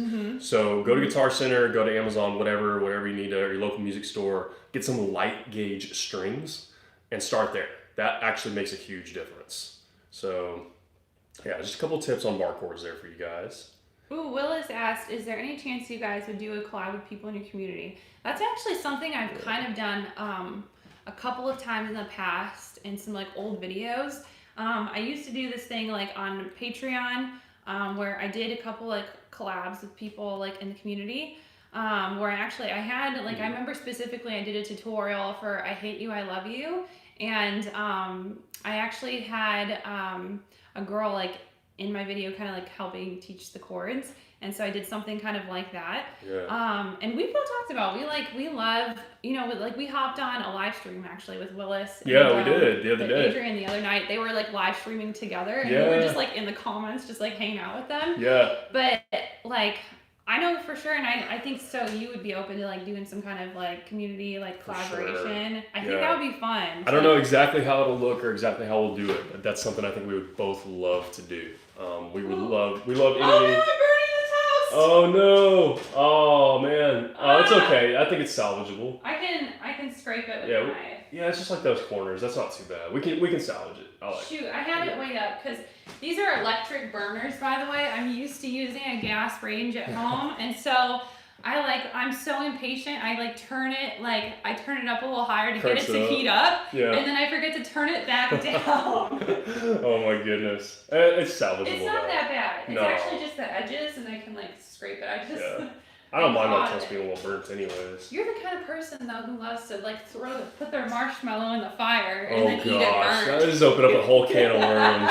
This is opening up. We talked about that whenever I do s'mores, we've got a little chiminea thing out there, and we're wanting to do s'mores. We haven't done them yet, but I like to light my marshmallow on fire. I want it to be on fire, and so I'll do that. I'll light it on fire and I'll pull it out and I'll let it burn for a second and then blow it out so that it's all burnt on the outside, but then it's mushy on the inside, which I know might be kind of weird, but that's the way I do s'mores. So I hope no one thinks that's weird. I'm microwaving a plate. Yeah, she microwaves plates. It's like empty plates. Yeah, which makes sense. I thought that was weird at first, but I understand it now. My dad taught me this trick because sometimes your plates get cold and then you have hot food, and then if you put hot food on a cold plate, thus makes your food cold. And you don't want your food to be cold, so I warm up the plates in the microwave. Yeah. Now it's warm. What is the hardest chord for all guitarists? I mean, you get into all kinds of different kinds of crazy chord, diminished, sevenths, and all kinds of different crazy B major. All that. B major is probably, I would say either B major or F is the most universally hard. One of those two, just because they both require barring. And a lot of times those are the first bar chords that anybody learns. So I would say those are probably the most challenging for most people. I still sometimes hate B major. I've talked about this in my B major video. Really? There's the A major shape is in the B major. So if you go from A to B, it makes it easy because you can slide that A major shape and then just put your index finger on, and that makes the transition easy. But it's still it's a pain in the butt chord. It is. It really, really is. So I still find myself having to, depending on what chord I'm transitioning from or to, with the B major, I have to practice that transition. Because I don't play a lot of songs where there are B majors. It's kind of an uncommon chord, and usually if you're playing a song with a B major in it, you're probably going to want to transition, you're going to capo up to get rid of it.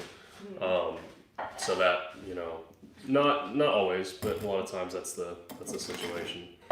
How long have you known Michelle? I've known Michelle. Well, we've known each other for a while. We met for the first time. For years. Yeah. Just from like YouTube. Yeah, just like commenting on each other's YouTubes, messaging back and forth on Instagram, stuff like that for years. But we actually met for the first time in person in September. Yeah. But we've been talking for like consistently since like winter of 2018. Yeah, winter of 2018. Like end of fall, beginning of winter 2018. So probably like maybe a year and some change. Like definitely a year and some change. Probably like a year and 3 or 4 months. Like we've been talking consistently. Yeah, we formed like an online kind of like friendship thing, and like so we like. And we would like write back and forth like novel messages to each other and stuff like that. And we really got to know each other that way. Yeah. And then we were for a long time like during that we were trying to plan like a time for us to like meet up and get together and like collab and hang out and stuff like that. And because we realized from very early on that we were pretty similar. Yeah, we did. We like really connected. Like even early on when we were just kind of talking on Instagram and stuff like that, we connected, and hopefully you guys can still hear me. We connected pretty early on in those ways and stuff, and literally it was funny because we would write these like long like novel messages back and forth to each other, and then we wouldn't respond to like for a while because they were that long. It took so long to reply. It did. So it was like we maybe send each other like a message every couple of days, and it was kind of cool because we were kind of almost like pen pals. Like we were writing like letters back and forth to each other. So it was really cool. So we've known each other for years, been talking for year and some change consistently, and then like we first met in person in September. Mm-hmm. So we live on opposite sides of the country, or we used to live on opposite sides of the country, and so that kind of made it. It took a little while for us to be able to actually meet in person. But how tall is Michelle? She looks so tall. Love her necklace, BTW. Oh, thank you. I am 5'11". Yeah, she's very tall for a girl, which is awesome because I'm really tall for a human. It works out perfectly because I can wear. And I don't really wear heels, but I could if I wanted to. Yeah, you could. We kind of made a joke about that a long time ago that like. Michelle could wear like really tall heels with me if she wanted to and still not be. She could wear like 5-inch heels with me and still not be anywhere close to as tall as I wouldn't even want to wear 5-inch heels. Not because it would make me taller, but just because I would not be comfortable to walk in. Oh yeah. That would not be fun. No. I can't even imagine. Yeah. Why do you guys have so many guitars? To be honest, like we'll just be like totally transparent. I don't think there's any like I don't think we need to like not talk about it or whatever, but we just because of what we do on YouTube, brands will reach out to us. Yeah. And they'll just send us a guitar, and a lot of people probably assume we get paid for it. Yeah. We don't. A lot of times we'll just get sent guitars. Yeah, we'll just get sent guitars. Sometimes we'll get like a brand deal where we do get compensated, but that's not all the time. Yeah. So usually a brand will hit us up and they want us to try out their guitar, and like if we like it, we'll end up using it in a video, or sometimes we'll even just say like, hey, we'll just do a straight unboxing, or we're just gonna be like straight up honest, like, as we're unboxing it, how we feel about it and stuff like that. But that's the most like case by case basis is like brands will just send us guitars because, they want us to try them out and like see what we think, and they know we have an audience to share it with, and so, but we've both been contacted by like a lot of brands that we'll turn down, like even receiving a guitar if it's something like we know we don't want, or we don't feel comfortable sharing. Like if the company seems a little sketchy, because sometimes we'll get emails from brands where it seems like they're really fishy, or they'll be super demanding, and they're not like like they're I don't know. Like the offer is like really weird, and like you can tell they just want something from us.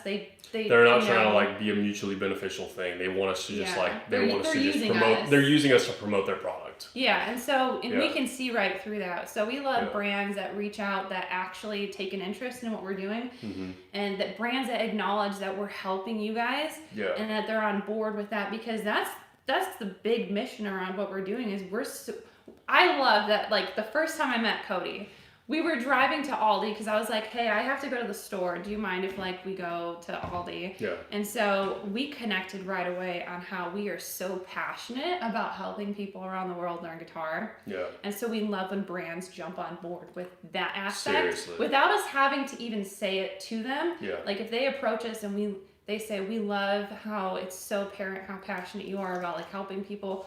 We love, because that shows that they actually watched our content and not just came across a video and they have an audience, they can like get us like our guitar name in front of people. So we've turned down a lot of offers for guitars. Oh yeah. Because we could easily have even more guitars, but like it's just we try to just be selective and like we don't want someone to take advantage of like you guys either. No. We don't want to put something in front of you guys that we don't believe in. Exactly. So yes, we do have like we have quite a bit of guitars. We do.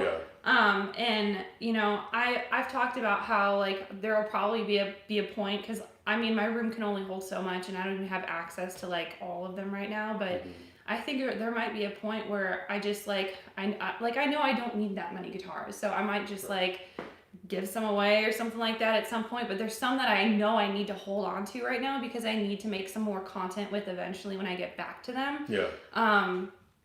Just to try them out more and use more and things like that, but I'm sure there'll be at some point, you know, down the road in the future to where like, you know, I'm just like, I don't need all these guitars. Like, you know, I have a bunch of different ones for different purposes and stuff, but I know there will be a day at some point where I'm just like, okay, I'm done using this one. You know, it served its purpose. Yeah. Who can I make happy with it or something like that? Who can we like bless with that guitar? Yeah. That's a big thing. Especially with what we're doing right now. We literally can only have one guitar with us each at a time for right now while we're traveling like this because we can't fit any more guitars in the car. And so, you know, even the Breed Love right now, like we've got the Breed Love with us. It's awesome. We're really happy to have it with us. But I've got a travel guitar on the way. And so at some point, I'm going to drop the Breed Love off so that we can both just have travel size guitars so that we can have more room in the car. And I'm working on a project right now where I actually do need the Breed Love. Yeah. And I'll announce kind of like what that is like in the future, but I'm working on some kind of like thing that I can't wait to share, but yeah, for now, like that's why we have the Breed Love. Yeah. Even though it is like a full size. Yeah. And but yeah, like it's also nice just because like I know I would miss my Breed Love. It is. It's nice to be able to have the Breed Love with us. We probably eventually will transition to just travel guitars for a little while. If we're needing to go somewhere, we need to pack on the lighter side. Mm-hmm. But it is nice to have the Breed Love with us because it feels like both of us have our main guitar with us because we have the same guitar. Exactly. I would feel the same way if we had Michelle's Breed Love with us because same guitar. So, you guys look cute together. Thank you. Thank you so much. Oh my gosh. I went because I like started. I'm getting that cough because we only the coffee jitters. Yeah. I'm like I need food in my stomach. I'm like, we should get some chocolate to put there. That would be so good. It would. I'm gonna grab some of that. Okay. How tall is Michelle? Has Cody ever thought about playing basketball? We just answered Michelle's 5'11". You probably already saw that. It's probably an old question, but I have thought about playing basketball. I used to play basketball in junior high and a little bit in high school, and I was. Oh, that didn't close. I was very, very uncoordinated whenever I was still growing and stuff. So when I was still in high school and all that, I was still growing. So I was really tall, but I was really uncoordinated. So I played basketball for a little while, but I wasn't very good at it just because I was like, just awkward. I could not like get my body to do what I was trying to get it to do. And so that was actually around the time that I picked up guitar. And it was kind of like, what I did was I stopped playing basketball to dedicate more time to guitar. So that's a good question. But yeah, I actually like playing basketball for fun. My brother and I sometimes will do some like kind of one-on-one street ball sort of stuff. We haven't done that in a long time because he lives kind of far away and now I live far away too. So we haven't done that in a long time, but for a while, whenever I was living closer, him and I would kind of get together at night and we'd play some basketball and just for fun, just to like hang out and spend time together. And I miss that actually quite a bit, but he's off at college now and we're off traveling. So I love basketball. It's a lot of fun. Heard about Kobe dying the other day. That's that was devastating. I still really like sad. it's still hard to even believe, and then his like daughter too. Yeah. That like I can't even imagine like dealing with that kind of like with that kind of loss. That just when I read that we were actually working we were sitting at this table right working, here editing, and I had to stop editing because I just like I had to process that for a moment because it was just hard to take in. And it's not like we know him personally or anything, but he's just such like a household name, like everybody knows him. Yeah. And even if you're not into basketball, you know who Kobe Bryant is. I know, like even if you weren't into basketball and there's a trash can, you were throwing something in the trash can, you'd be like Kobe, you know, and like everybody knew that, you know, and so it's just it's sad. It's really I've been watching like interviews of like Shaq and people like that, and whew, man, it's just a big hit, you know. If you even if you don't follow basketball, you know who that is, and so I think stuff like that when it happens, and you know, there's people obviously that lose people every single day. I think it just makes you just realize it's a gift to be alive. Yeah. And it's, you know, we all have rough days, and we all have days where it seems like things aren't going our way or things are frustrating, but if you wake up above ground and you have breath in your lungs, I'm getting emotional, but if you have breath in your lungs and you're alive, like that is such a gift just to be here. And like we all go through seasons that suck and that are hard. And I've been through them. Cody's been through them. Like we've been through some like tough seasons in our lives. And but if you wake up and you have breath in your lungs, that is such a gift because you're not guaranteed to live to a certain age. And you know, like just like I don't know if you guys have heard of Gary Vee, but he talks about like the percentage, like it's 1 in 400 trillion, 1 in 400 trillion, to be like chance to like even be alive, to even be like a person, to even like be born. There's a 1 in 400 trillion chance, which is just crazy to think about. So the fact that you are here right now, living on this spinning rock in space is just it's a gift. It is. And so I try to, when I'm going through stressful moments and things like that, I just have to take a step back and remind myself that, you know, I'm here. And it's just like just being able to just, I don't know, look out the window and see a beautiful day, or go outside and sit outside, and like, I know it sounds probably so like cheesy or whatever to say, but it's a gift. Yeah. It is a gift. And so it's just you know, sometimes I you know, even though I love what I do as my job, I still try to find moments where I can make time for myself to go do things, whether that's a drive in the car. Like I remember one of the first few times we were hanging out, I talked about how like just having a car, just the fact that I have a car, I'm so blessed to have a car that takes me wherever I want to go, because I can go for a drive, and I love going for drives. I feel like just going for a drive and putting on some music is just, I feel so free, and it's a good, I don't know, it's just like a good thing for the soul to like go for a drive, and just like finding those things. I like went off on a tangent, but like that whole thing happening with Kobe though just makes me like It makes you think. Yeah. Makes you really appreciate just. And it sucks that it takes something like that sometimes to remind you to think like that. I'm gonna warm these up over the range, but yeah, it does. I think it was just it was a hard hit and a reality check for all of us.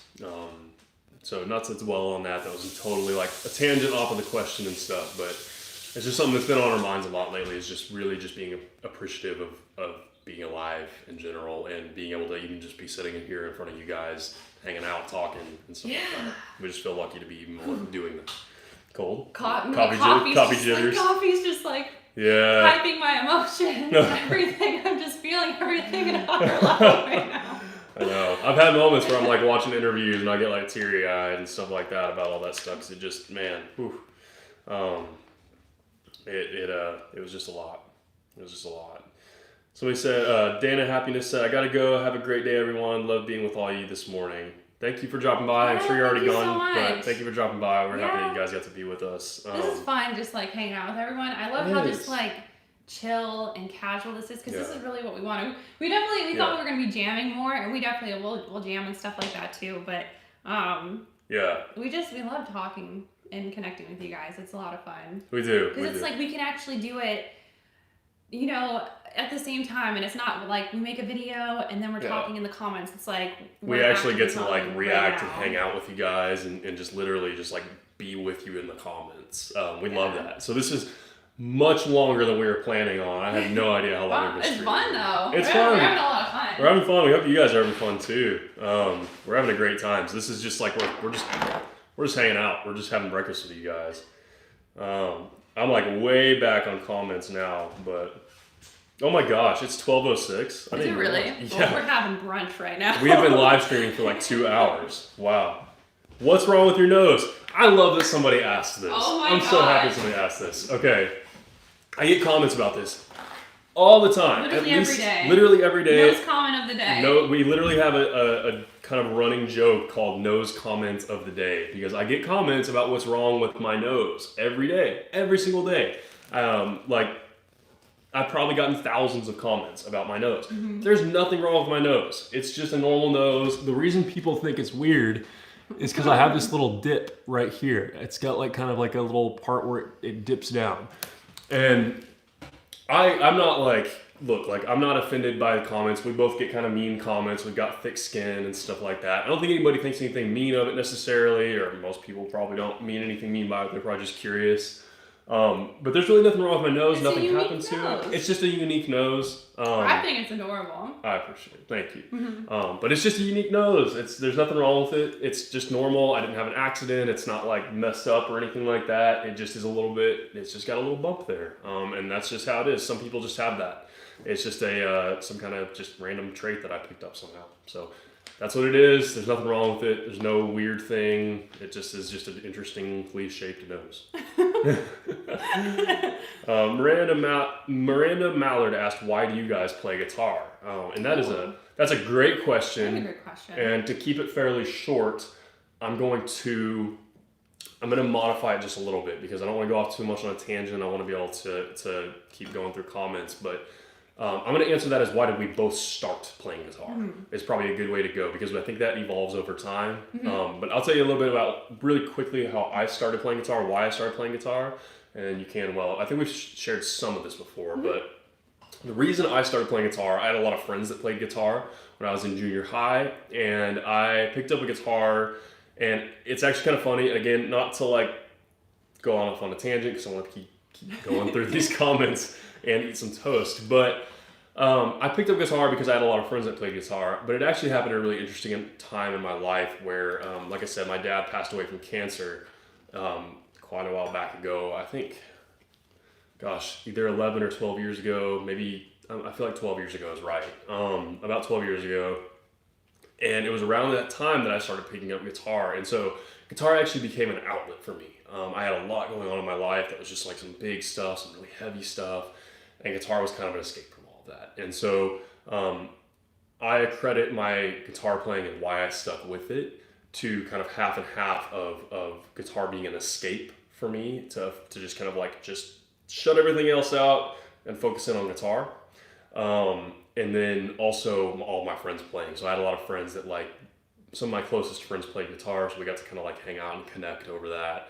And they taught me a lot of what I know. I never took formal lessons. I just kind of learned from YouTube and my friends. And so those are the reasons I started playing guitar. And that evolves over time. And that's something, again, we could almost make a whole video just about that. Yeah, maybe we will in the future. Yeah, maybe we will. It'll be a fun video to sit down and talk about.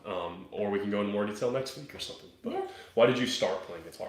I started playing guitar because my dad took us all out as a family to go see The School of Rock when it came out in the theaters. And so as soon as I was done seeing that movie, I was just so inspired, and I wanted to play electric guitar and be in a rock band. And, you know, that didn't actually, and I was for a little while, I was kind of like in this all-girl rock band. We never played any shows because none of the other girls practiced, and I feel bad saying that, but that's literally what happened. That never went anywhere, but Yeah, I was inspired by School of Rock, and so I started off on electric, and then I just, fell in love with acoustic, and I played mainly because I wanted to sing and play guitar to my favorite songs, and play like talent shows and open mics and things like that, and yeah, and just like songwrite. So that's mainly why I like picked it up and started to play because I just knew that after seeing that movie that's what I wanted to do. And Freaky Friday with Lindsay Lohan, that was inspiring too. Yeah, Freaky Friday, great movie. But it definitely develops over time for sure. Yeah. Yeah. It does. It changes over time. So that's something we may go like more in depth about. That's cool though. I didn't know School of Rock was like what. Me like Oh gosh, here he goes. Here we go. Somebody's walking their dog. There's a little back alley along the back of this yard. So somebody's walking their dog and Kona is barking. All the dogs are going nuts. All the dogs in the whole neighborhood are freaking out right now. So I'm gonna get Kona real quick. I'll be right back. I'll hold down the fort. Yeah. Kona, come here, bud. Come on, let's go inside. All right, going through comments here. My downstairs neighbor just told my dad about me playing guitar and disturbing them. That sucks. That really sucks a lot. Are you playing just acoustic or are you playing electric? Because I know acoustics can get like loud too. Neighbors can hear that, but that sucks. When like a neighbor complains about that, I can just imagine that like is discouraging in a way. So if there's hi, Cone. Are you okay? We're just talking about I don't want to butcher your name. I said my downstairs neighbor just told my dad about me playing guitar is disturbing them. Ooh. Yeah, that's a hard one. That is a hard one. Is there like a time of day you think that maybe like, and it sucks that you would have to even like think about this. Think about like what time of day can I play that isn't going to disturb my neighbors. I mean, yeah. I can understand if it's like 3 in the morning. That's probably fair. That's probably fair. That's probably Yeah. fair game. Mm-hmm. For someone to like complain, but if it's like in the middle of the day Yeah. or something like that, In the middle of the day, like you shouldn't. I mean, okay. That said, like if you're cranking up, if you're playing electric guitar. They said they're playing acoustic. Oh, okay, you're playing acoustic. Okay, just checking. Because like that's one of the reasons I actually stopped playing electric guitar is because I didn't stop. I just kind of like took a hiatus from it. But I mostly lived in apartments for the last 10 years or so. Or maybe not 10 years, but like 8 years or something like that since I was an adult. I've mostly lived in apartments, and in an apartment you can't just crank up an electric guitar. It's just too noisy, and so that's part of why I kind of stopped playing for a little bit. But yeah, like Michelle said, try to just play like maybe in the morning or like the middle of the day. Would probably be the best advice. That kind of it sucks when you're not able to play when you want to. Mm-hmm.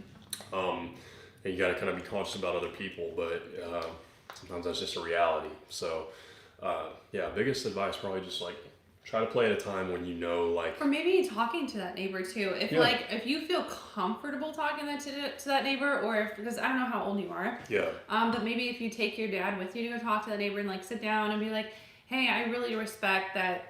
The fact that my guitar might be disturbing you during like this amount of hours. Is there something we can work out to where I can still practice guitar during a certain time of the day that is not going to disturb you? Mm-hmm. Kind of developing that with a neighbor, I think, is the best way to go about it. Yeah, just being real with them. Just being completely real. Hopefully, if they're like nice enough to talk to, because I don't like know your neighbor, and sometimes like I think we've both experienced having crazy neighbors before. Yep. And you get them sometimes, and you get people that just complain about the littlest things. But I would say if you feel safe and comfortable talking to that neighbor, with your dad, try to work that out and come up with like a solution to where you're both happy. Right. Everybody wins. Yeah. Just communicate. That's the biggest thing. Communication. Yes, that's huge. I had this neighbor at my last apartment, the one you guys have all seen, or most of you guys have seen, that we just moved me out of. And her name was Miss Barbara. She was my downstairs neighbor. Mm-hmm. Sweetest lady. Mm-hmm. She's amazing. Whenever I first moved in there, I told her, I was like, hey, like I'm a musician.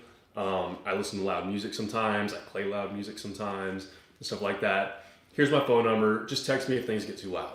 Just let me know and I'll turn it down right away. Like, I don't want to be disrespectful. I do listen to loud music. I'm a musician. I'm going to have loud music and stuff. Just let me know if it gets too loud.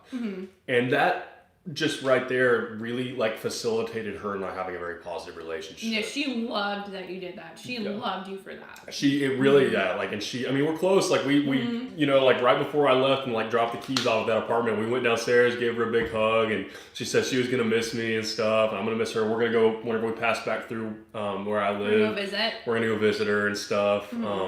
You know, she was awesome. We had an awesome friendship because of that. And so just really, like Michelle said, communication is the biggest thing. Not really for anything, but for that specific situation, just try to talk to them and see what the options is. Say like, look, I'm learning how to play guitar. When is a good time to practice that I'm not going to be disturbing you? Exactly. Yeah. Let's see. Sing a song about microwaving plates. We will write a song about microwaving plates and come back to you guys with it next week. Gigi, are you still writing original songs? I haven't recently, just because I haven't had the time set out for it, but I was writing a lot like in the summer and stuff like that, and then kind of like into the fall, but it's just something I find that, and this might kind of help any of you out when you're songwriting, is that it's kind of like working a muscle. So it's kind of like going to the gym, you know? The more that you use that muscle, the more that the stronger it gets. So I find that the times in my life where I am writing consistently, that's when it's the easiest to write songs, because then your brain gets into this kind of function where it starts thinking in song form. So when things like happen in your life, or you read something, or something's on the news, or whatever, however inspiration strikes, it's very easy for lyrics and a melody, or melody and then lyrics to kind of happen. And yeah, I kind of found that to be true, is like, yeah, when I'm writing the most actively, and it's something that you kind of have to start up again if you haven't done it for a while. So I have to like get myself back into it, just because I haven't been using that muscle a lot. Yeah. But once you get it going, I'm telling you, the lyrics and the melodies just start a-flowing, and it's the coolest thing to experience when you really get that going. So for any of you that are writing, that are struggling right now, it's just because you probably haven't worked that muscle enough. So if you can write, just start with writing like 2 words, or like a line a day, and then 2 lines, and don't worry about rhyming and stuff like that too much. Just write and play around with different chord progressions and, you know, melodies, and it starts to take shape and take form. It's just something you have to work. Yeah, that's something I want to get more into as well. I haven't really spent a lot of time doing songwriting. I've played around with it, and I've written some like melodies for songs and stuff like that, but lyrics, I've never been happy with anything I've written. So yeah. How long are you guys going to be traveling for? Probably most of this year. We don't have a super solid plan yet, but the plan is kind of roughly most of this year. Most of this year. That's kind of like the general, we're leaving it open, but that's kind of what we're looking at. Yeah. So let's see. I'm having a thought. Why don't we do a little jam of some kind of song? Okay. And then we'll wrap up, because we've been live for about 2 hours. We got some stuff to do. I'm sure you guys have some stuff to do too. We didn't really get a good chance to jam a whole lot this morning, so I think wrapping up with a good... We didn't jam a latte. We jammed a little We jammed a little A. Yeah. Yeah, let's go ahead and do that. I say let's go for a jam. I do see a couple of comments coming in about Gigi Summer Strummin'. I did open up to both Willis and Adrian, because we both like hopped on their live stream on Instagram. Go to the bathroom. I'll be right back. Yeah. We both hopped on. We were talking, and they asked about Gigi Summer Strummin'. And I'm actually in the very beginning stages of planning Gigi Summer Strummin' for 2020. And I'm starting even earlier this year, because I started planning it, I want to say, in the early spring of last year. The idea came to me, and then I started kind of building on it and things like that. But it wasn't until I actually launched it and you guys took part in it that it really took shape and took form, because I had this like idea, but I really didn't know how it was gonna go, and you guys made it what it turned out to be. So I'm really excited for this year, and I already have a theme set. Like, I have a theme picked out, and I want to get you guys that were involved last year. I'm gonna be doing some like messaging and stuff like that soon. I definitely want to I have some ideas, and I did get an email that I have to get back to from Enrique. I know a few of you kind of like got together and collaborated and had ideas of different things that we could do, and I want to get you guys like really involved with like the process of like planning and stuff like that, because I want to make it like even bigger this year, because you know, this first time around was like a whole learning process, and I spent so much time on Instagram that I kind of my videos kind of lacked. I wanted to do more videos for GG Summer Strummin', so it was like trying to figure out how to balance doing both. So I was like, okay, this year I'm going to start planning it like really early and kind of get that going. And so I'm going to let you guys in on that soonish. So, but it's something I'm already thinking about, because it's still months away, but I mean, time flies. So I'm already thinking ahead. But I'm so excited. It's just going to be awesome. And yeah. So we're going to go ahead and jam. But yeah, thank you for asking about thank you. Cool. Ooh.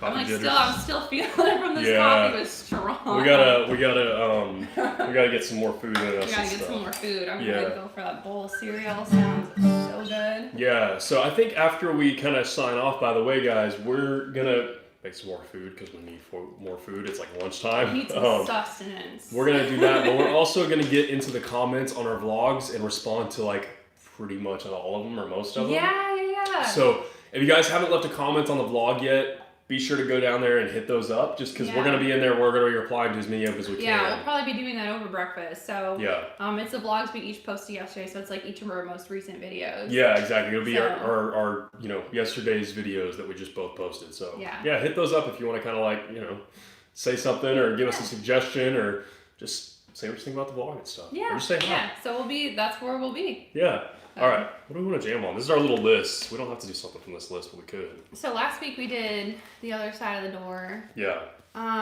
What about, Ooh, that one? I feel really good about that one. I think I feel good about that one. I think I'm capoed on third. Yeah, that's a capo third. Pretty sure. Yeah. I hope I remember all the different like changes. I'll face this way a little bit more so that you can see it, because I know this song. This is one of my all-time favorite songs, and so I'm pretty fresh up on this. It's a beautiful song. I love it too. It is. Yeah. All right. So do you remember the intro chords, like so it's G A minor? Yeah. Yeah. Should we tell them what we're doing, or should we just play it? Let's just play it. Okay. I'm gonna play the They'll know right away. They will. They'll know right away. It's a riff that like just know. I'm gonna play that part, so you play the chords, and I'll come in and we'll do that. I'm gonna get a drink of water before we sing. All right. All right. You lead us in. Okay. I'll follow you. Wait. All right, let's do this. I don't remember how we did this. All right, let's do this. I thought the riff comes in first. It kind of comes at the same time. Okay. Yeah. All right. So 3, 2, 1, and. Oh, we're struggling, guys. Okay, I'm sorry. That was my third bad. time's a charm. Yeah, let's do this. Let's do 2, 3, 4. So when you're counting in music, Michelle, you should come in on the 4. Oh, should I? I'm just giving you a hard time. Yeah. All right, you ready? You want to try one more time? Yeah. All right, whatever happens this time, we're going for it. Okay. All right. So far. This is live. This is very much live. All right. 2, 3, 4.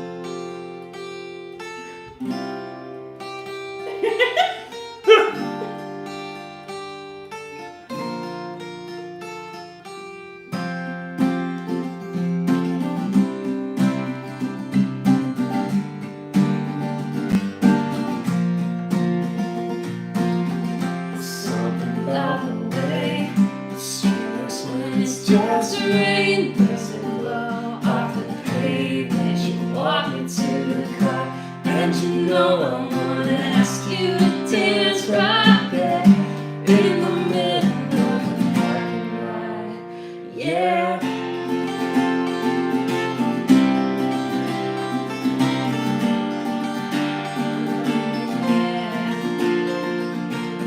You're driving down the road. I wonder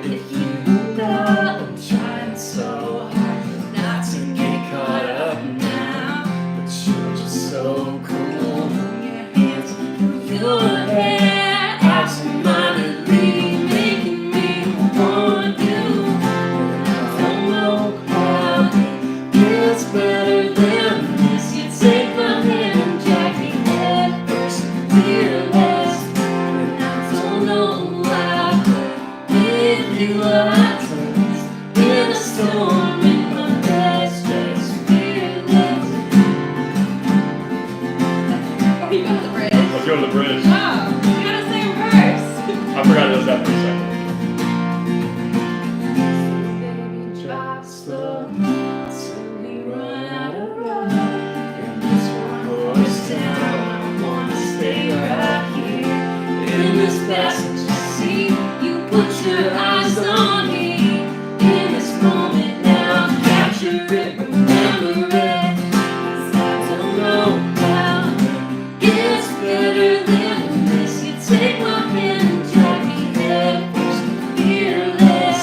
And I don't know how, but when you are days in a storm in my best dress, fearless. There's the bridge.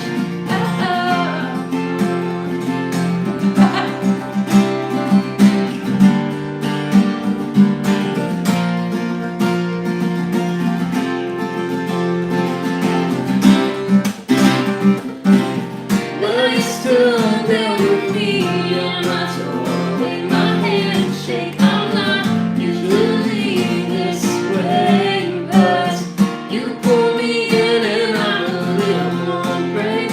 It's the first kiss, each flaw, it's really something. It's fearless.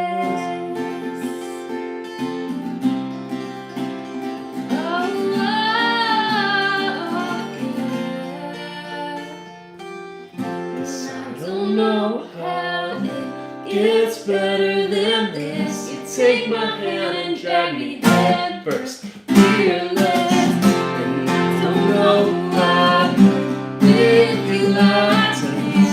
In a storm in my best dress, fearless. And I don't know how it gets better than this. You take my hand and drag me head first, fearless. And I don't know how with you like this.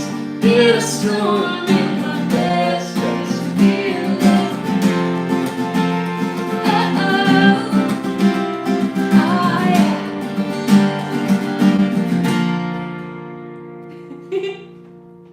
Oh, yeah. Oh, that Nice. was awesome. I love it. I had to watch you during that bridge. I was like, I Yeah. was like, okay, got it. We struggled in the bridge and the little intro part. Getting Yeah. that Are we timing still right. going? Because it says low battery. We're still going. It just says it's low battery. Hopefully, Yeah. we're still going. Close that. There Oh, we yeah, go. we're still going. I just We're want to still make sure. Good. Yeah, we're good. All right, we'll spend just another minute or so in the Oh, they comments. did so- say it froze for a little bit. Oh, it did? Okay, yeah, it was because the battery. The low thing. battery thing. Oh, sorry, That sucks guys. that it makes it freeze like that. Yeah, it does. Let's see. Yeah, we're still here. We're still here, guys. Sorry Yeah, it we're froze still up for a here. second. Yeah. Brianna Lee Music said, thank you for all the positive energy this morning. You're welcome. Thank Oh, you guys yeah, too. You guys are a bunch seriously. of positive energy. Yeah. So we really, really love doing this because it just gives us a way to more so personally connect with you guys. And Yeah. I know we both want to do more things like that to where we can, connect on a more personal basis and, Yeah. make you guys feel like we notice you too. Cause I know Yeah. like there's a lot of, of you guys out there, and we don't want you guys to feel like you're this fish in like, this some mass, machine like subscribers or something like that. So anyway, we can try to like personalize it a little bit or something. We're definitely like looking into doing, because we love it so much. And we both have found that more so personally connecting with you guys, like whether it's here or through Instagram, sometimes, sometimes like in the DMs we're like messaging, and it's so cool to have that one-on-one connection, because we feel like we get to know you guys on a more personal level, and it's so cool, and it feels like a relationship. And for us, it's so much more fun than just seeing a comment with a username and stuff like that. We love the comments, but it's so cool when we can actually, like on Instagram, for instance, when we can see you guys like playing, we can see like who you are and with your guitar, and we love seeing Makes it a lot more like, tangible, and like we're able to just connect with you guys on a whole different level. We absolutely love being able to do that. Yeah, and that's why doing meetups someday would be just so much fun. Like so I just, cool. I'm itching Yeah. to like, I just want to like hug people. Yeah. Like I just want them to like, I just want to like jam, and I think that'd be so much fun. Yeah. But we hope that you guys enjoyed joining us in Jamalatte this morning. We really do. We had a lot of fun with this. We did it a lot longer than we expected to. We were planning on just But getting it's just because we're having fun. Yeah, we're just having a ton of fun. This past 2.5 hours we've been hanging out with you guys. It's just flown by. It just flew by like a blink. So we had so much fun with you guys. Be sure, like we said, we're going to go hit the comments in the vlogs that we just posted yesterday. We're going to hang out there for a little bit. So if you guys want to drop some comments off, we'll be getting back to as many of them as we can out there.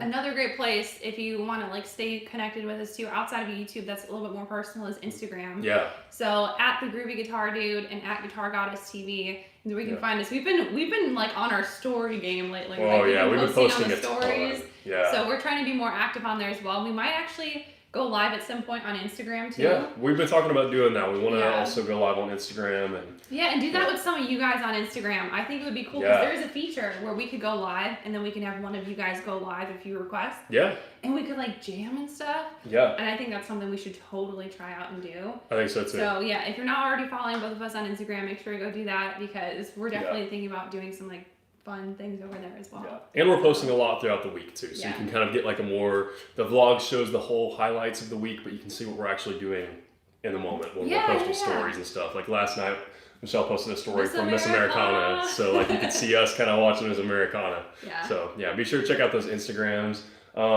Jamalatte, we're doing this every Sunday morning, 10 a.m. Central Standard. We're switching back and forth channels. So this week it was on my channel. Next week it'll be on Guitar Goddess's channel. We're doing that every single Sunday morning, basically the same thing. Just sitting down and hanging out with you guys, answering questions, jamming a latte or a little, depending on the morning how it plays out. But we just have so much fun doing this with you guys and just getting to connect in that way. So we are really, really looking forward to getting to this. This is something we really look forward to every Sunday morning so far. We've only done it 2 Sunday mornings, but like I'm already looking forward to next week's. I am too, definitely. Like I love that we're doing this, that we're like doing a live stream, and it's different. It's easier to do than a YouTube video because we don't have to edit it, and it's live. We get to connect with you guys like, firsthand, which is really cool. Yeah. So it's just, there's so much about doing live that just is amazing. And it's fun to make videos and edit them and do all of that, but live is so cool. Yeah, it really is. It really is. We love. This is kind of a somewhat semi-spontaneous idea that we had. It's not something we've been planning. We were just like, let's just do that every morning, like every Sunday morning. Every morning. Not every morning. Not every morning. Every Sunday morning. We would never get any videos. We'd never get anything done. No.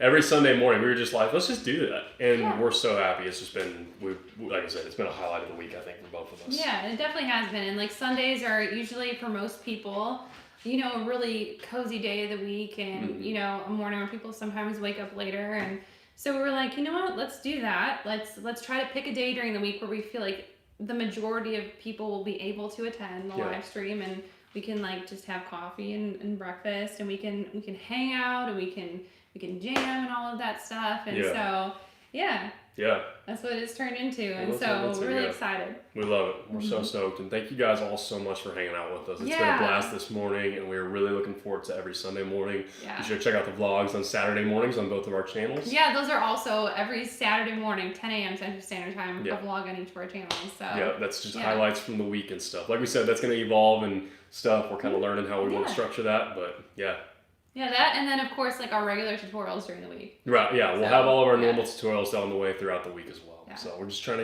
we're loving getting involved and like finding new ways to connect with you guys, and this is one of them, so. Definitely. Yeah. All right, guys. We will see y'all very soon. We'll see you in the comments over on the vlogs shortly after this. Yeah, thanks so much for hanging out with us. We'll see you guys soon. Bye, have an awesome Sunday. Do something fun for yourself, practice guitar, eat good food.